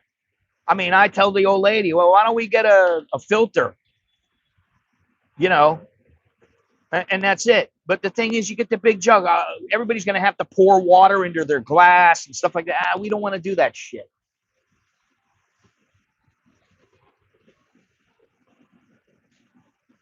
That's the reason why we don't do that. All right, so let me go on here. I got to finish this. You know, the essentials you need for your visa are the photocopies of the passport and visa page. You want to have 3 to 6 months of your savings in a statement, just in case. If you're married, have a marriage visa, have that with you. and know what your options are for the visa. You need to know that. And don't overstay. It's just stupid to overstay. Listen, they will work with you. If you go in, you'll say, I need an extension of 3 days or I'm going to overstay. Oh my God. They might work with you. Not all the time, but they might. All right. So if you're going to get a house and you want to do it the right way, come here on a short-term rental, get a hotel room, whatever, for say the first month and look around. Don't lock yourself into a lease at some place. Get somebody who speaks Thai if you don't. And I'm telling you, going on a motorcycle or walking is one of the best ways. You find out little neighborhoods where you want to be, and that's where you look. And I had some guy say the other day, why don't you do a video about the landlords and how they never give the money back? I said, not my experience, buddy. Yeah, I see all kinds of foreigners, and this is what you get. You get these generalizations. Guy knows one foreigner that maybe had a problem with his lease. He didn't get all his money back. Well, maybe he didn't get his money back because he left it was a shithole. And the landlord was like, I got to clean this place up. I'm taking your money. I'm taking some of your money. I don't know, right? So on the whole, I haven't had any problems. I either knew, hey, I don't expect to get any money back because this place is, it's not what it used to be. They may charge me. And usually I don't get charged anything. All the places I've been, I've never got charged. I always got all my money back. So I find this to be a bit of bullshit. Again, I got to call bullshit.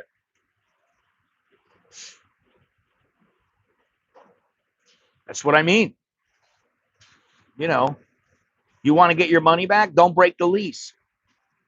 Don't do something you shouldn't do. Don't write on the walls. Don't pound into the walls if they haven't already been pounded there. If there's no spot for you to hang up pictures or something like that. Or if you do it, then you're going to have to figure out how to, you can ask, hey, if I want to put some photos up or some photographs or pictures, some artwork you want to put up, framed artwork, well, can I do that? And if they say no, well, then don't put it up. That's all. Also, you got to have somebody who can read the lease in Thai. And make sure you have health insurance if you come here. You can get AXA, Pacific Cross, Pacific Prime, Cigna, Aetna.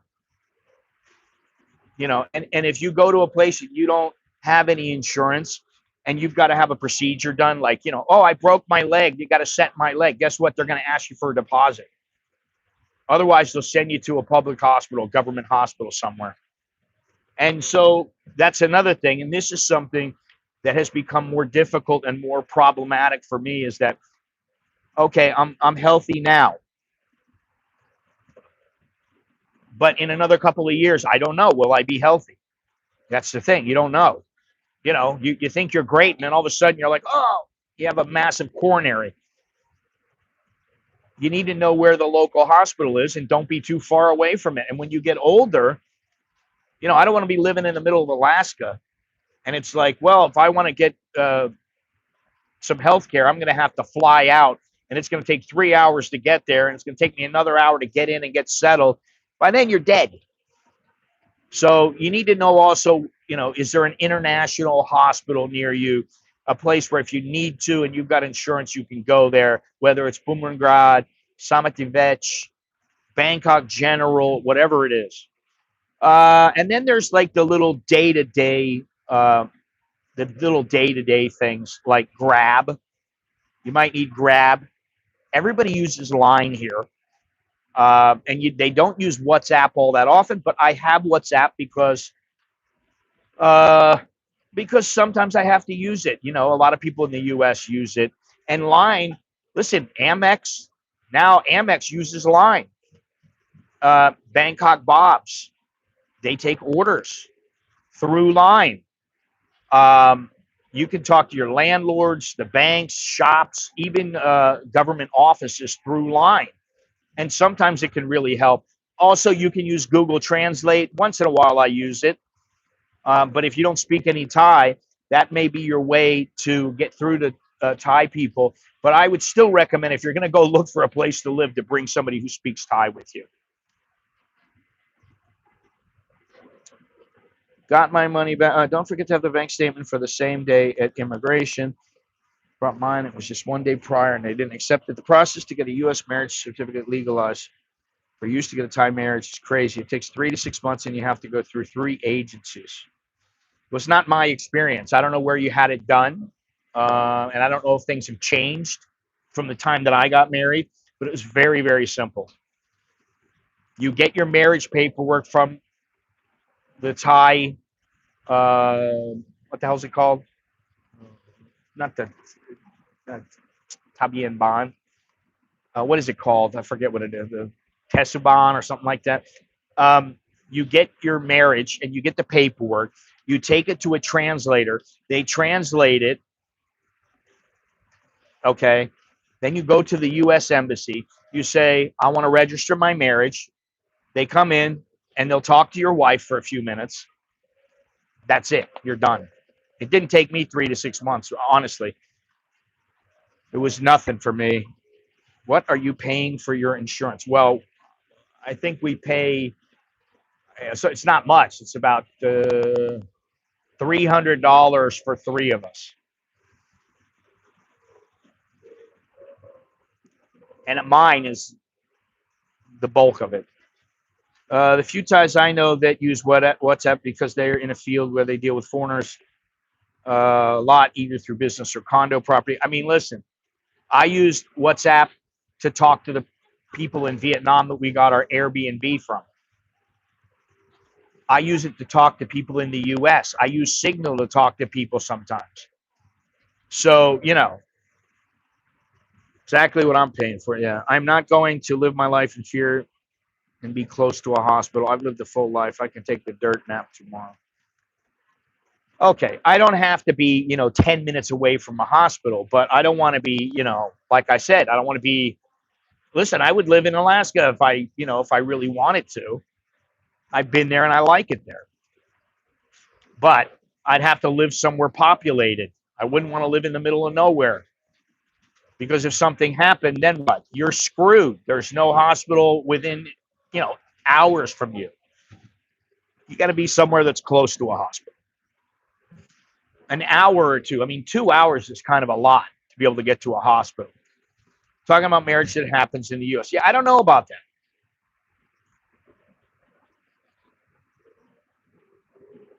That's why you get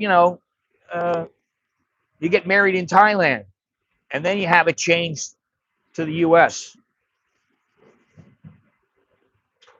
It was much easier for me. I mean, really, I didn't have to do all that stuff.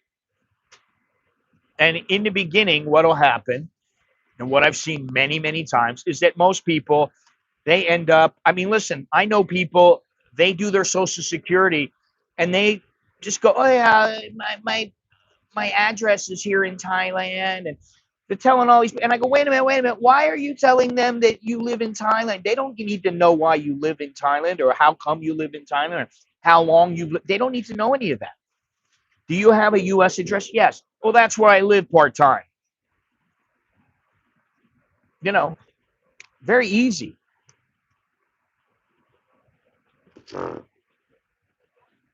Leave it to Billy to ask a question like that. Something else you should do, especially if you're visiting and you're coming a few times and you're going, well, maybe I could live here. Well, don't just think you're going to go, hey, Margaret, you see that little pointy head fella over there? I think he can give me some fried rice. And the guy's like, yes, I can, sir. You need to learn a little bit of basic Thai. Yes, no, the numbers. Thank you. Excuse me. Go straight, go left. How much? And you need to learn about whying. That's another thing. You need to learn to keep your voice down. God, the other day, when Tom was here, which was just a total shit show, he's laughing at the top of his lungs. There's nobody in this place. The whole mall is silent. It was like a church with no people in it. You couldn't even hear a mouse stirring. And he's laughing at the top of his lungs. And I'm like, oh my God, dude. I told him, tone it down. Hoo, hoo, hoo. So you got to have a little bit of respect. And yeah, I'm going to say he doesn't have a lot of respect sometimes. But anyway, whatever. That's neither here nor there. You need to have the right attitude about the nightlife here, because if you don't, this place will make mincemeat out of you, and you could blow all your cash before you know it. And it's like, well, I had $18,000 in the bank. Now it's six weeks later, and I only got like $500 left. I'm gonna have to go home and start all over again. Not very bright.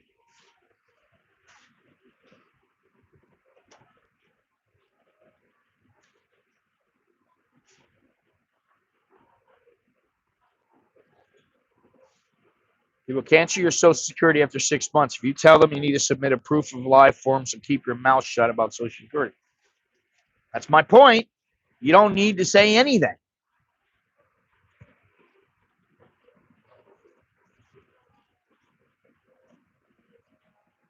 You're either a shark or a mark in the nightlife. Exactly.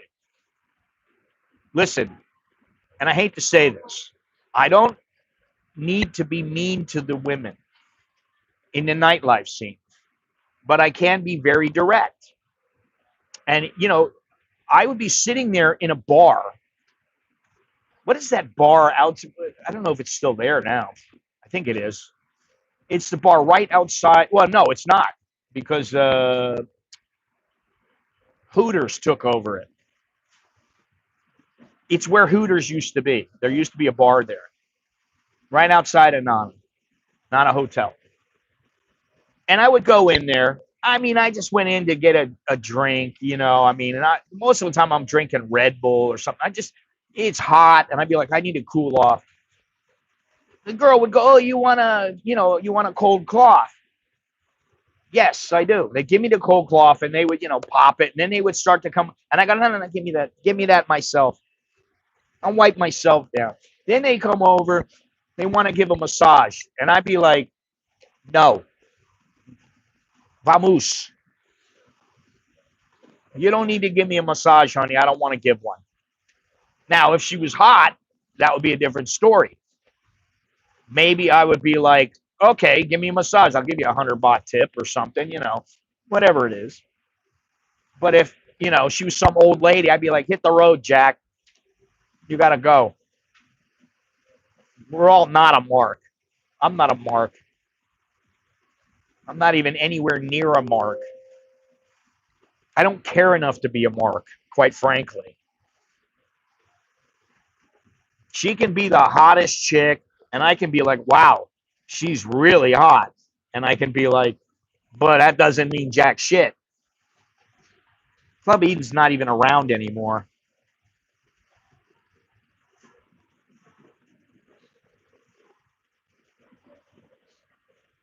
Now, the safety net. You got to have some emergency contacts. I have an emergency contact card in my wallet, so that if anybody needs to figure out who to call or what to do, they can do it. You need at least 2 bank cards in case one of them gets swallowed by an ATM. That's bullshit. And you need to have a cash stash somewhere. You need to put some money away, 5,000, 10,000 baht. And you need to have a little bit of money in your wallet. Usually I keep, I've kept, well, I don't have it right now, but I've kept like $100 in US dollars and $100 in Thai baht in my wallet. Because just in case something happens. Listen, you go out, you don't think you're going to party, you go out, and the next thing you know, you're out getting drunk with your buddies, and one of them throws up in the back of the taxi. Nobody's got any cash, and you're like, all right, I'll take care of it. And you give the guy 1,000 baht. Or if he's really throwing up a lot. If it's only a little bit, here, buddy, here's 500 baht. Hopefully this will help. And, that way you get off the hook. So you need a SIM card, you need a bank, you need a visa, insurance, local apps. You need some smarts here, like learning the language, and you need a little bit of a financial cushion. And then, that's the difference between being a clueless tourist who just flames out in a couple of months and someone who can actually thrive living here. That's the difference.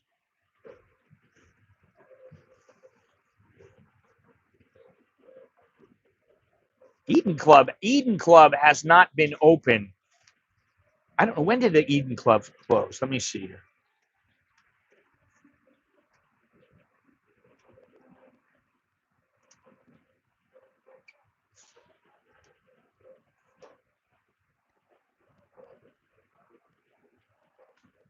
Oh God, I didn't know he passed away. The guy who was the owner, Mark, passed away in 2022.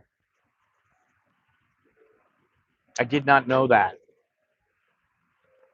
So I don't know if that is the reason why they closed.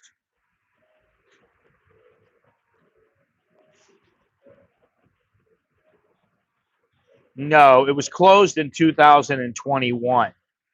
So, I mean, it's been 4 years. It's been closed for a while.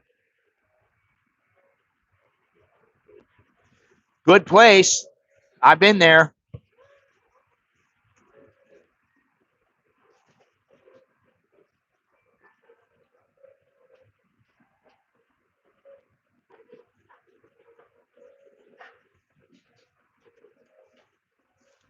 You guys in Bangkok live complicated lives, man. I don't think I live a complicated life at all. I don't know what you're talking about. You have to enlighten me. I see a lot of videos finding a good Thai woman is like finding a unicorn. What's the truth? That's bullshit. Scott, you just want to let you know and your followers that you can be covered by your secondary insurance. There are providers here in your network. Secondary insurance. You mean like you got two insurance companies? I know that. 4 years is like 16 years in Monger nightlife.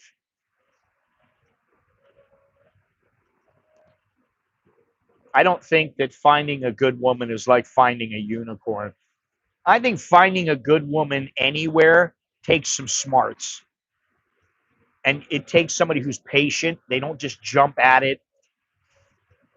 Yeah, I know he was a French guy. Yeah, he was a French guy.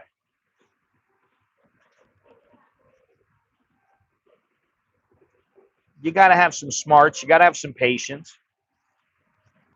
And you got to have a checklist. And you got to have some deal breakers, and she's got to tick all of them or, damn near all of them.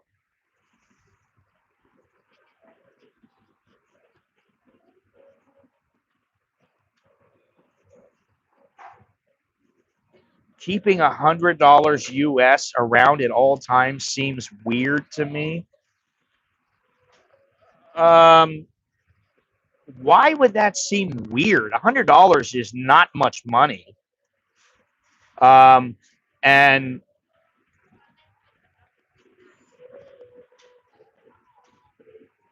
yeah, I don't know.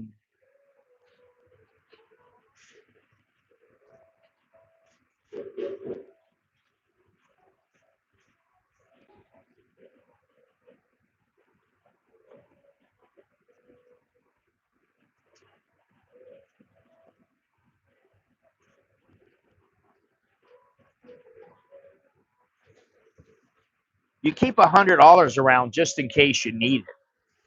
That's why. I mean, even carrying it around.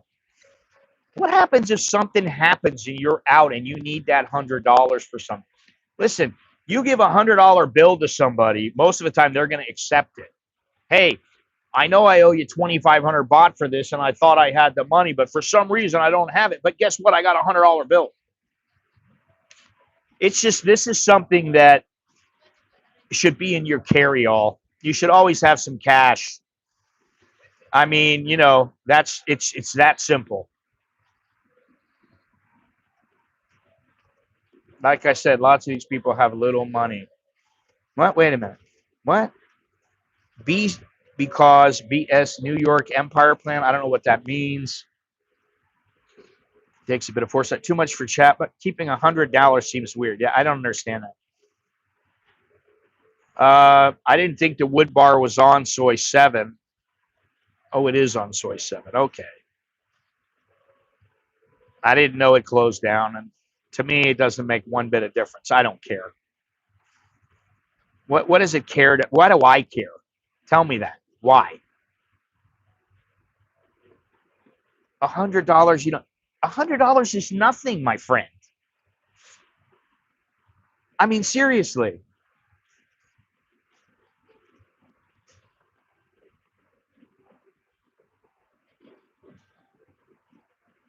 Yeah, I don't understand your aversion to this. Usually I keep 100. Not right now. I don't have it right now because I'm trying to save some money. But usually I put $100 in there and I put like 3,000 baht or 3,000, whatever, 3,500 baht, whatever $100 is, 3,200, 300, whatever. I try to keep that in my wallet all the time. I got 200 bucks. It's hidden. You can't see it, but in case I need it, I always want it. I don't understand why it's that hard to understand. If you're in America, you might carry $200 in your wallet. It might be hidden. You might not want to use it. Why are you asking me all these questions, Fraser? You make no sense. No, Udon Thani is not the next Pattaya. I'm sorry. Get real. It's just nothing like I check to make sure I have every time I leave the house. I don't check to make sure. I put it in my wallet. In the hidden section of the wallet, I just put it in there and it sits there. Sometimes I forget about it. That's all. But if I need it, I'll remember I got it there. Pay off a corrupt policeman. Yeah, well, I mean, that goes without saying. Now, I've been asked to pay off a corrupt policeman 2 times, but I never have had to.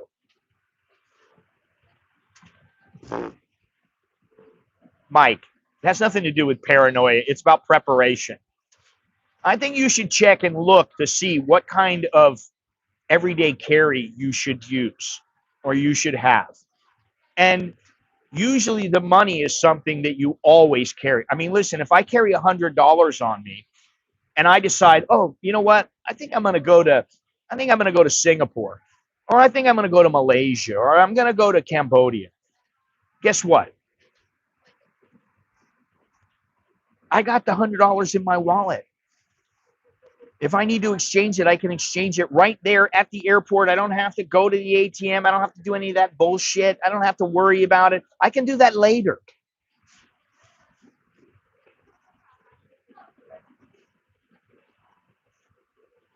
Well, so don't carry it. I mean, it makes no difference to me. I mean, you don't have to carry $100.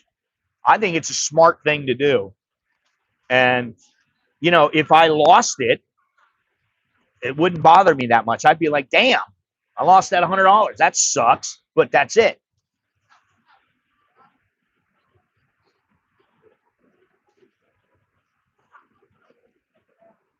Whatever. I mean, it is what it is. People can believe what they want to believe. They can think what they want.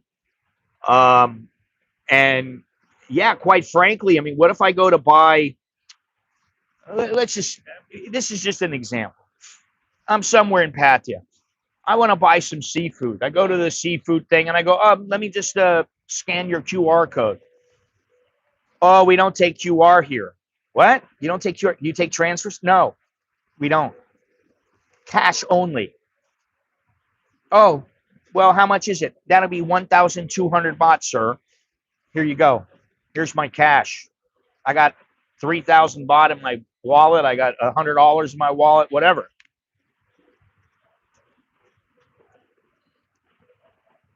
Anyway,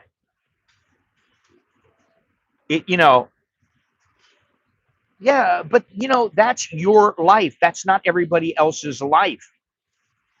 You think you don't need money there. You don't need the money in your wallet that is hidden that you can turn to anytime you need it.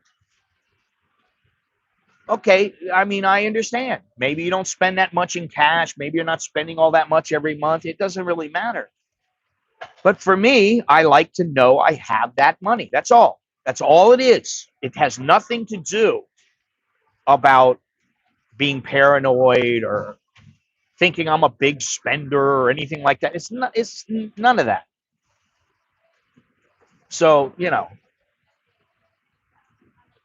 I mean, it's up to you. You don't want to do it, don't do it. It's like you say tomato, I see tomato. I say tomato. You want to take the bus, I want to take the sky train, or I want to take a taxi. It's that simple, really. So listen, I'll say it one more time, please. We got 38 thumbs up. That's it, huh? We've had almost 60 people in here. So leave a thumbs up. I'd appreciate that. Subscribe if you have not subscribed already. Did I ever get to that one email? Yeah, I did. Subscribe if you have not already done so. Hit the notification bell. That would be good. Let me see here.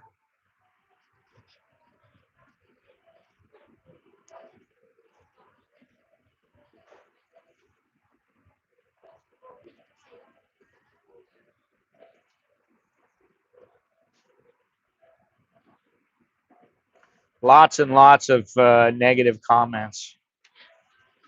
Cambodia has a $300 visa. No questions asked, and you can extend it forever. So I just asked the question, what else does Cambodia have that makes it better than Thailand? Not much. Everything, and this guy wrote, everything else is worse, including the having to worry about holding onto your phone and your belongings. Which, yeah, sometimes, but now let me see here. What was that one last one that I wanted to read? Well, here's one. Just got a notice that I will pay 300 baht for the privilege of using my debit card. 300 baht and you're bitching about it?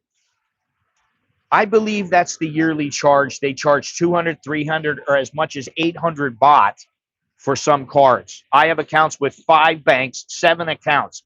I used to have cards for all of them. Now I only have 2, and it's because I don't want to pay for all of them. And the lady writes, they never tell you when you first get the card. Okay. Maybe they didn't tell you, but like they don't give you an ATM card for free.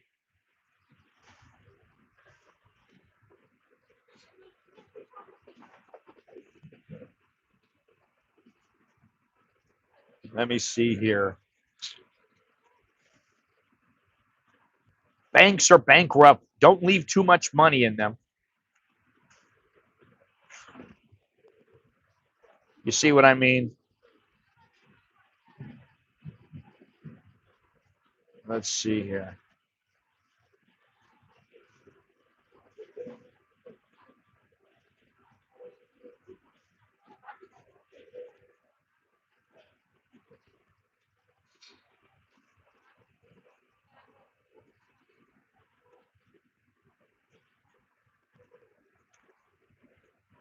Oh, God.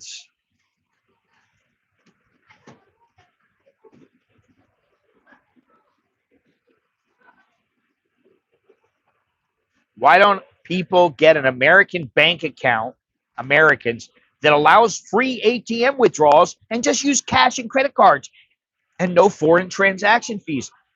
I still don't understand the benefits of a Thai bank account. I've already stated this before, and it's not very smart. I just don't think it works very well for people. I think you need to have a bank account and you need to have a phone here. It's that simple.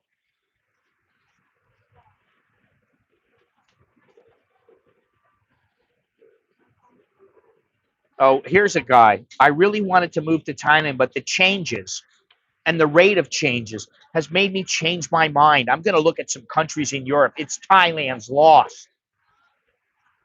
Now, the fact of the matter is the guy's never even been here. And really, when you think about, okay, so what have you been affected by? Anybody in this chat who lives here, how have you been affected in a very negative manner by the changes that Thailand has made?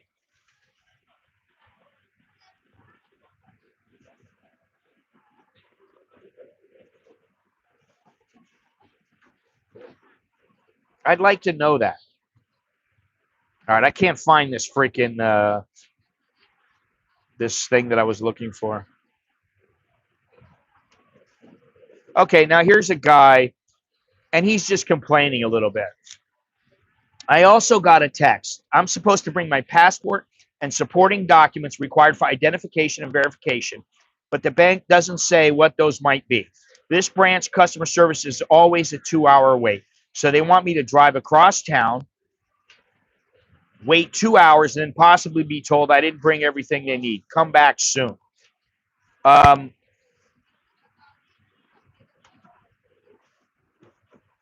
Yeah, that's just, I mean, you got to do, it's called life. That's what it's called. Sometimes you got to go to the bank, and I don't like it either, but guess what? You got to do it, and that's just the way that it works. Anyway.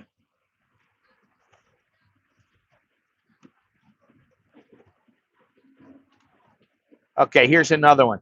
Guy doesn't have any clue. After Corn set insane low limits on all transactions, daily transaction limit 50,000 baht, debit card spending 20,000 baht. Trying to raise the daily transfer limit to the former 200,000, they reply with, your current daily limit is appropriate for your needs. How will they know? Withdrew all my money except 50,000. They clearly like to distort their customer relationship. No, go in and get a scan of your face. That's all you have to do. It's not that difficult. It's not like they're trying to get you. Anyway, let me read some of these comments here.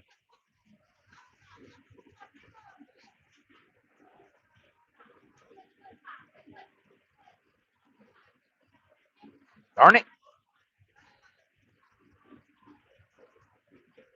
What's happening here? Let me see. Okay.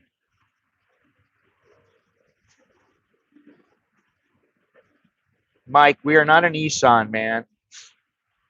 It's a lot to them, but having that dough for an emergency is wise to carry. Just not my scene, man. You know, I don't know what to say about that. It's my scene because I think it's smart to carry it. That's my own opinion.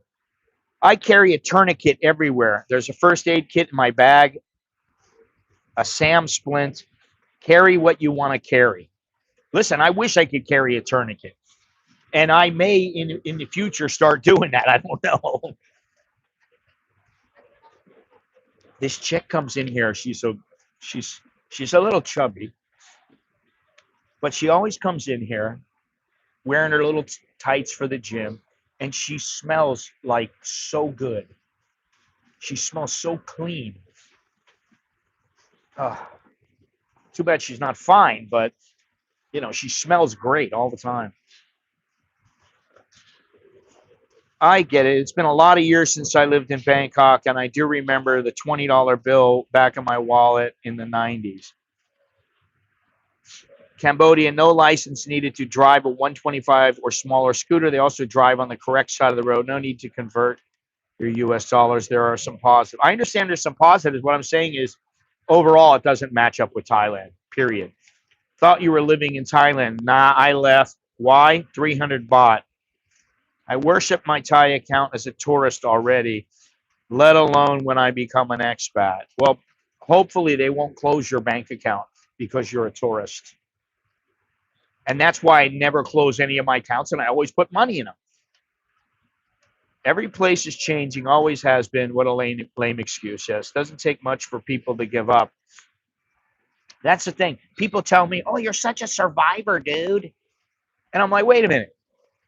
I'm a survivor just because I don't feel like going back to the United States.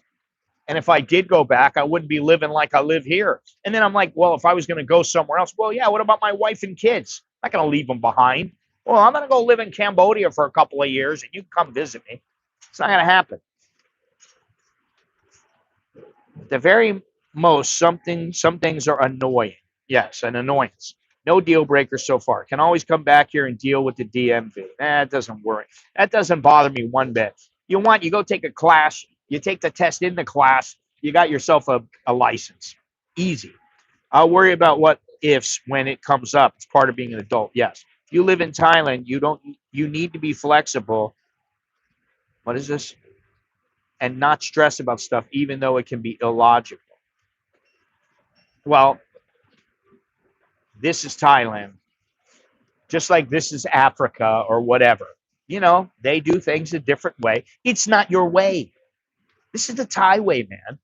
And some people go, oh, listen, I still go, what's going on about the weed? What's going on about the weed? Well, technically it's illegal. If they want to bust you, if you're in a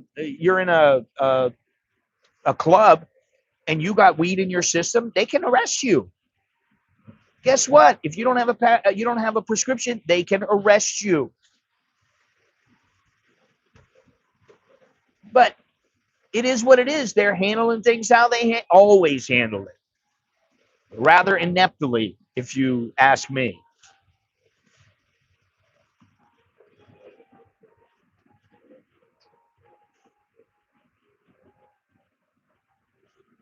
Well, I don't think it's all that big of a deal, really. You can't afford to pay for a prescription. You shouldn't be smoking then. I mean, really. I mean, just because it's the law here, you know.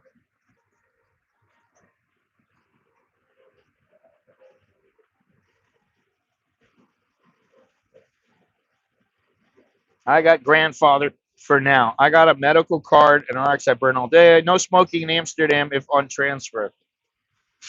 No, if you're in Amsterdam, and I did worry about this because weed used to be illegal the last time I was in Amsterdam. I did smoke. I smoked a joint in an Amsterdam cafe in the Bulldog. I smoked a big fatty and got completely inebriated. I was so stoned. And I went walking around drinking hot chocolate. And then I thought about it. I had to pack up that night and be ready for the morning flight. And I thought, if I go into Thailand now and they check me, I got weed in my system. They could arrest me. They could smell it on the bag. They could smell it on my clothes. I was like, you know, you don't have to have any drugs on you if you're in an area ready to whip it out. I do a video on that. I have a video coming up on that. So you got to think about that.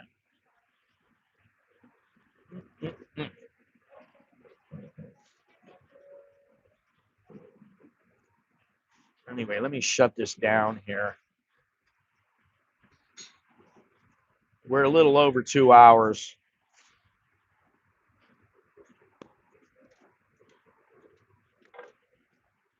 Yes. So anyway, getting off of that topic because it doesn't really affect me. I don't really care. I don't plan on going to any clubs, you know, so I won't get pulled in. And, if they want, they can pull you off the street. You can be walking down the street and there's a cop on the corner. You bump it. You go, hey, how you doing, buddy? Yeah, all right. You got passport? Yes, I got passport. Here you go. Got my visa. Got everything. Listen, you look like maybe you smoke marijuana. No, not me. Well, I think we have to check you. Let's go into the bathroom over here. Boom. That's it. If they want to check you, they can check you. And it's not like, well, I got my rights. Oh my God. I'm an American. I don't have to submit to this torture. Oh my God. Anyway, like I was saying before, smash the thumbs up. 54 people, 42 thumbs up. I like to get at least 54 thumbs up. subscribe, do all that good stuff. You know, there's always the super chats, and you can join the channel. Yeah, what was that guy's name? Shit, I needed to give a big shout out to this guy real quick. Let me see here. Let me give a big shout out to Mr. What? Mr. Arthur Pilabosian. There we go.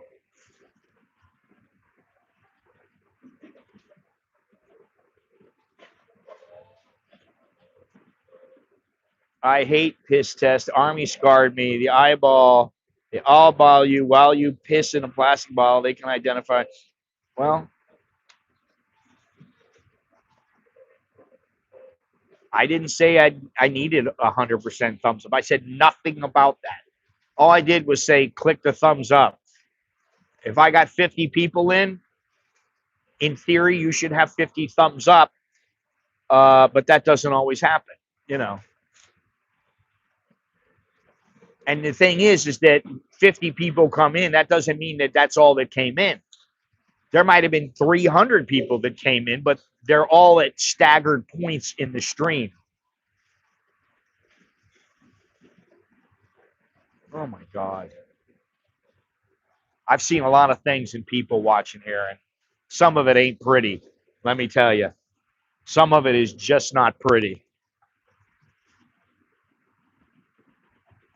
I've seen guys walk up to this counter wearing little tight shorts. Little, I'm not going to say, you know, their preference for whatever gender, but they come up and they're wearing little shorts that, like, I mean, are like four sizes too small.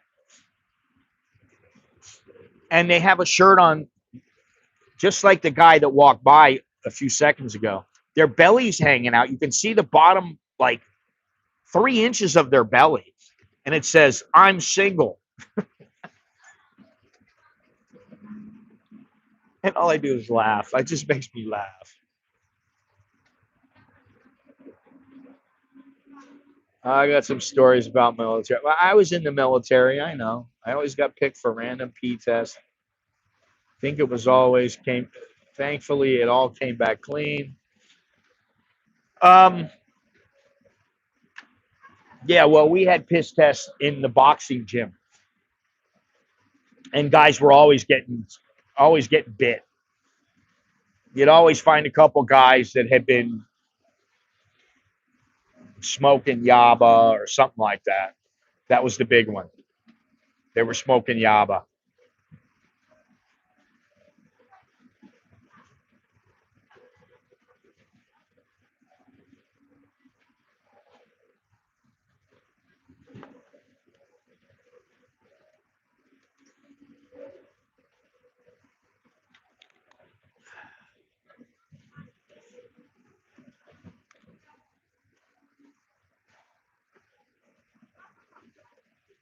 By the way, Ty bought 32.38 after being 32.59, 32.38 right now. When I got here, it was 83 degrees, 74% humidity, and instead of it saying rain is forecast, it says extreme heat. Now, I really have not felt extreme heat to where I'm like dripping in sweat in probably 2 years. Now, maybe that's because I'm not walking nearly as much as I used to. Maybe I walk 20 minutes, 30 minutes. That's about it. I'm not walking 5 hours anymore.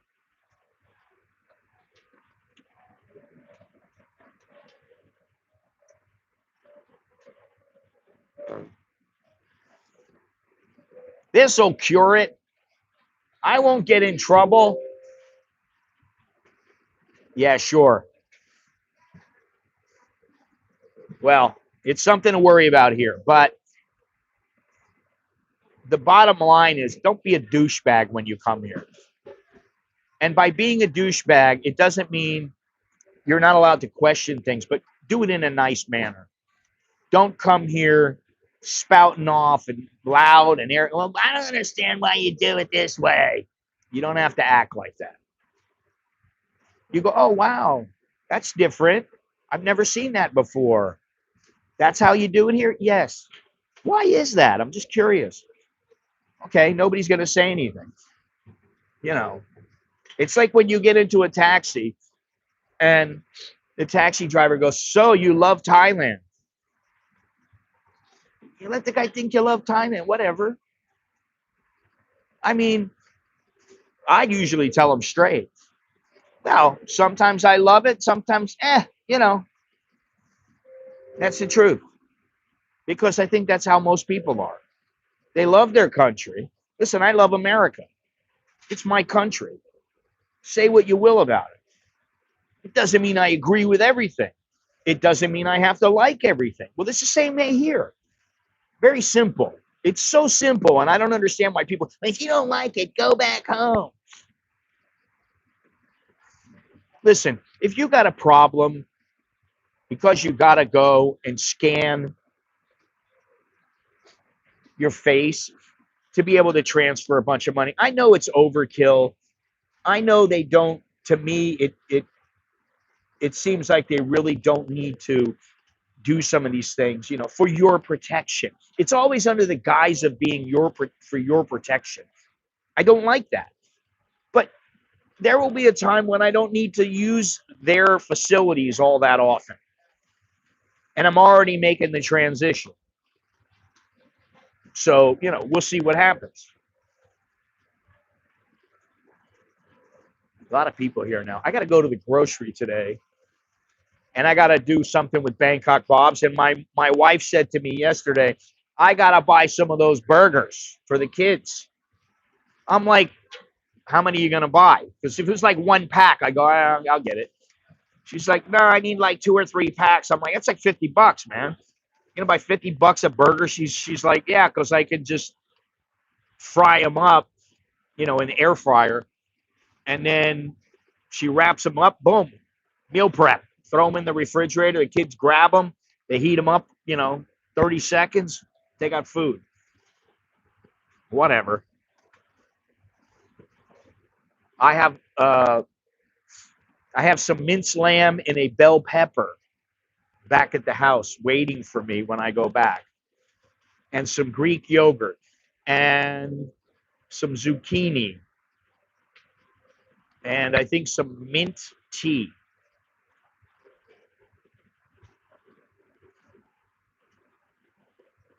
Yeah, I understand it, and I wish I was next to the ocean. Um, but I like to be in the south. It's just my own preference again.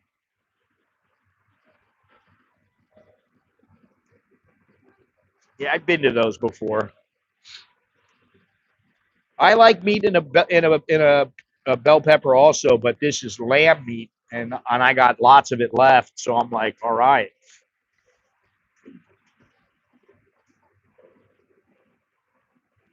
stuffed peppers. I don't know.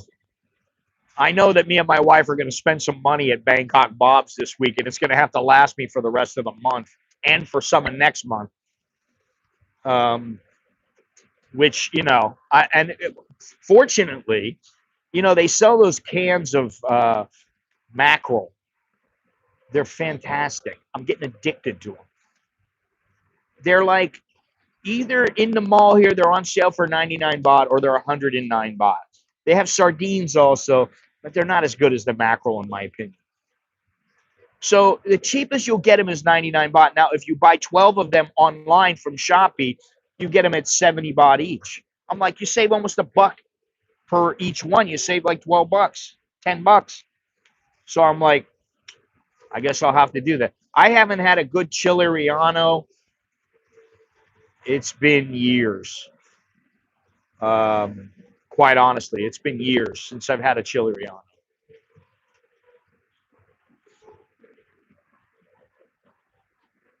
I love the mackerel.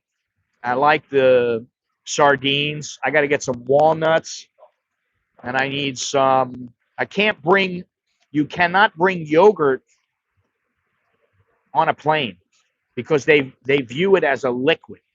Even though Greek yogurt is very solid, they view it as a liquid. So I can't bring it with me, which that kind of sucks.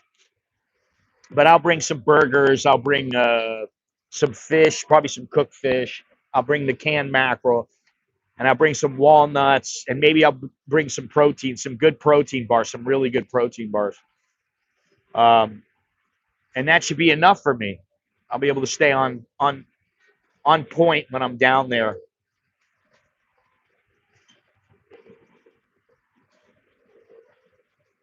So I got to get ready for it. We got how many days now? What's today? Today's the 25th. Is today the 25th or the 24th? I think it's the 24th. 24th. I got 7 days, and then I got, so it's a little under 4 weeks. It's about 3 weeks or so. Yeah, I want to go there, but I don't think it's going to be on this trip because I got a lot of things planned. I got a few places that I'm going to go that you guys may not ever have seen. At least one, I think, that you've never seen before. I'm not telling. It's going to be a surprise. I'm going to either 2 or 3 places. One place is somewhat well known. The other place is a place that you're lucky if you can get 4G or 5G, but they don't have any cell service or anything like that. And another place is, I'll just say it's a place that most foreigners never go. No, I didn't say it, and I'm not going to say it. I'm not going to do that yet. But I am going to go. Period. I'm going. And I'm looking forward to it. It's inside of Thailand. And, you know, I told my wife she can go, but I don't think she's going to go. Well, today I got to get the, try to work on the Surat video and finish it up. It's taken me forever because I've been doing other videos. But, you know, whatever. I do things at my own speed, my own pace. But going to the South will be something that it should be it should be very interesting.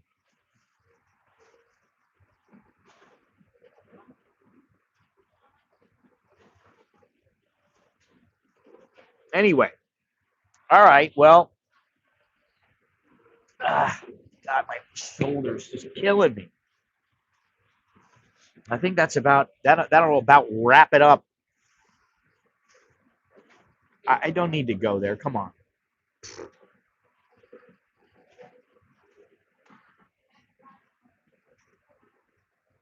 Anyway, very nice chatting with all of you today. I appreciate it. And I will see you on Thursday, this Thursday, and then next Sunday. I think that's how I have it planned, and that's how it should work.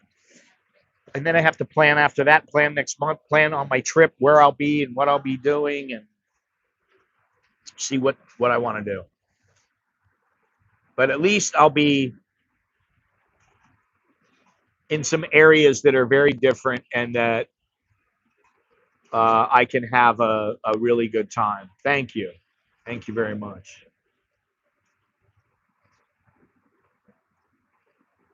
So, yeah.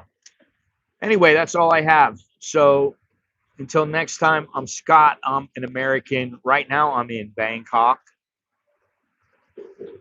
And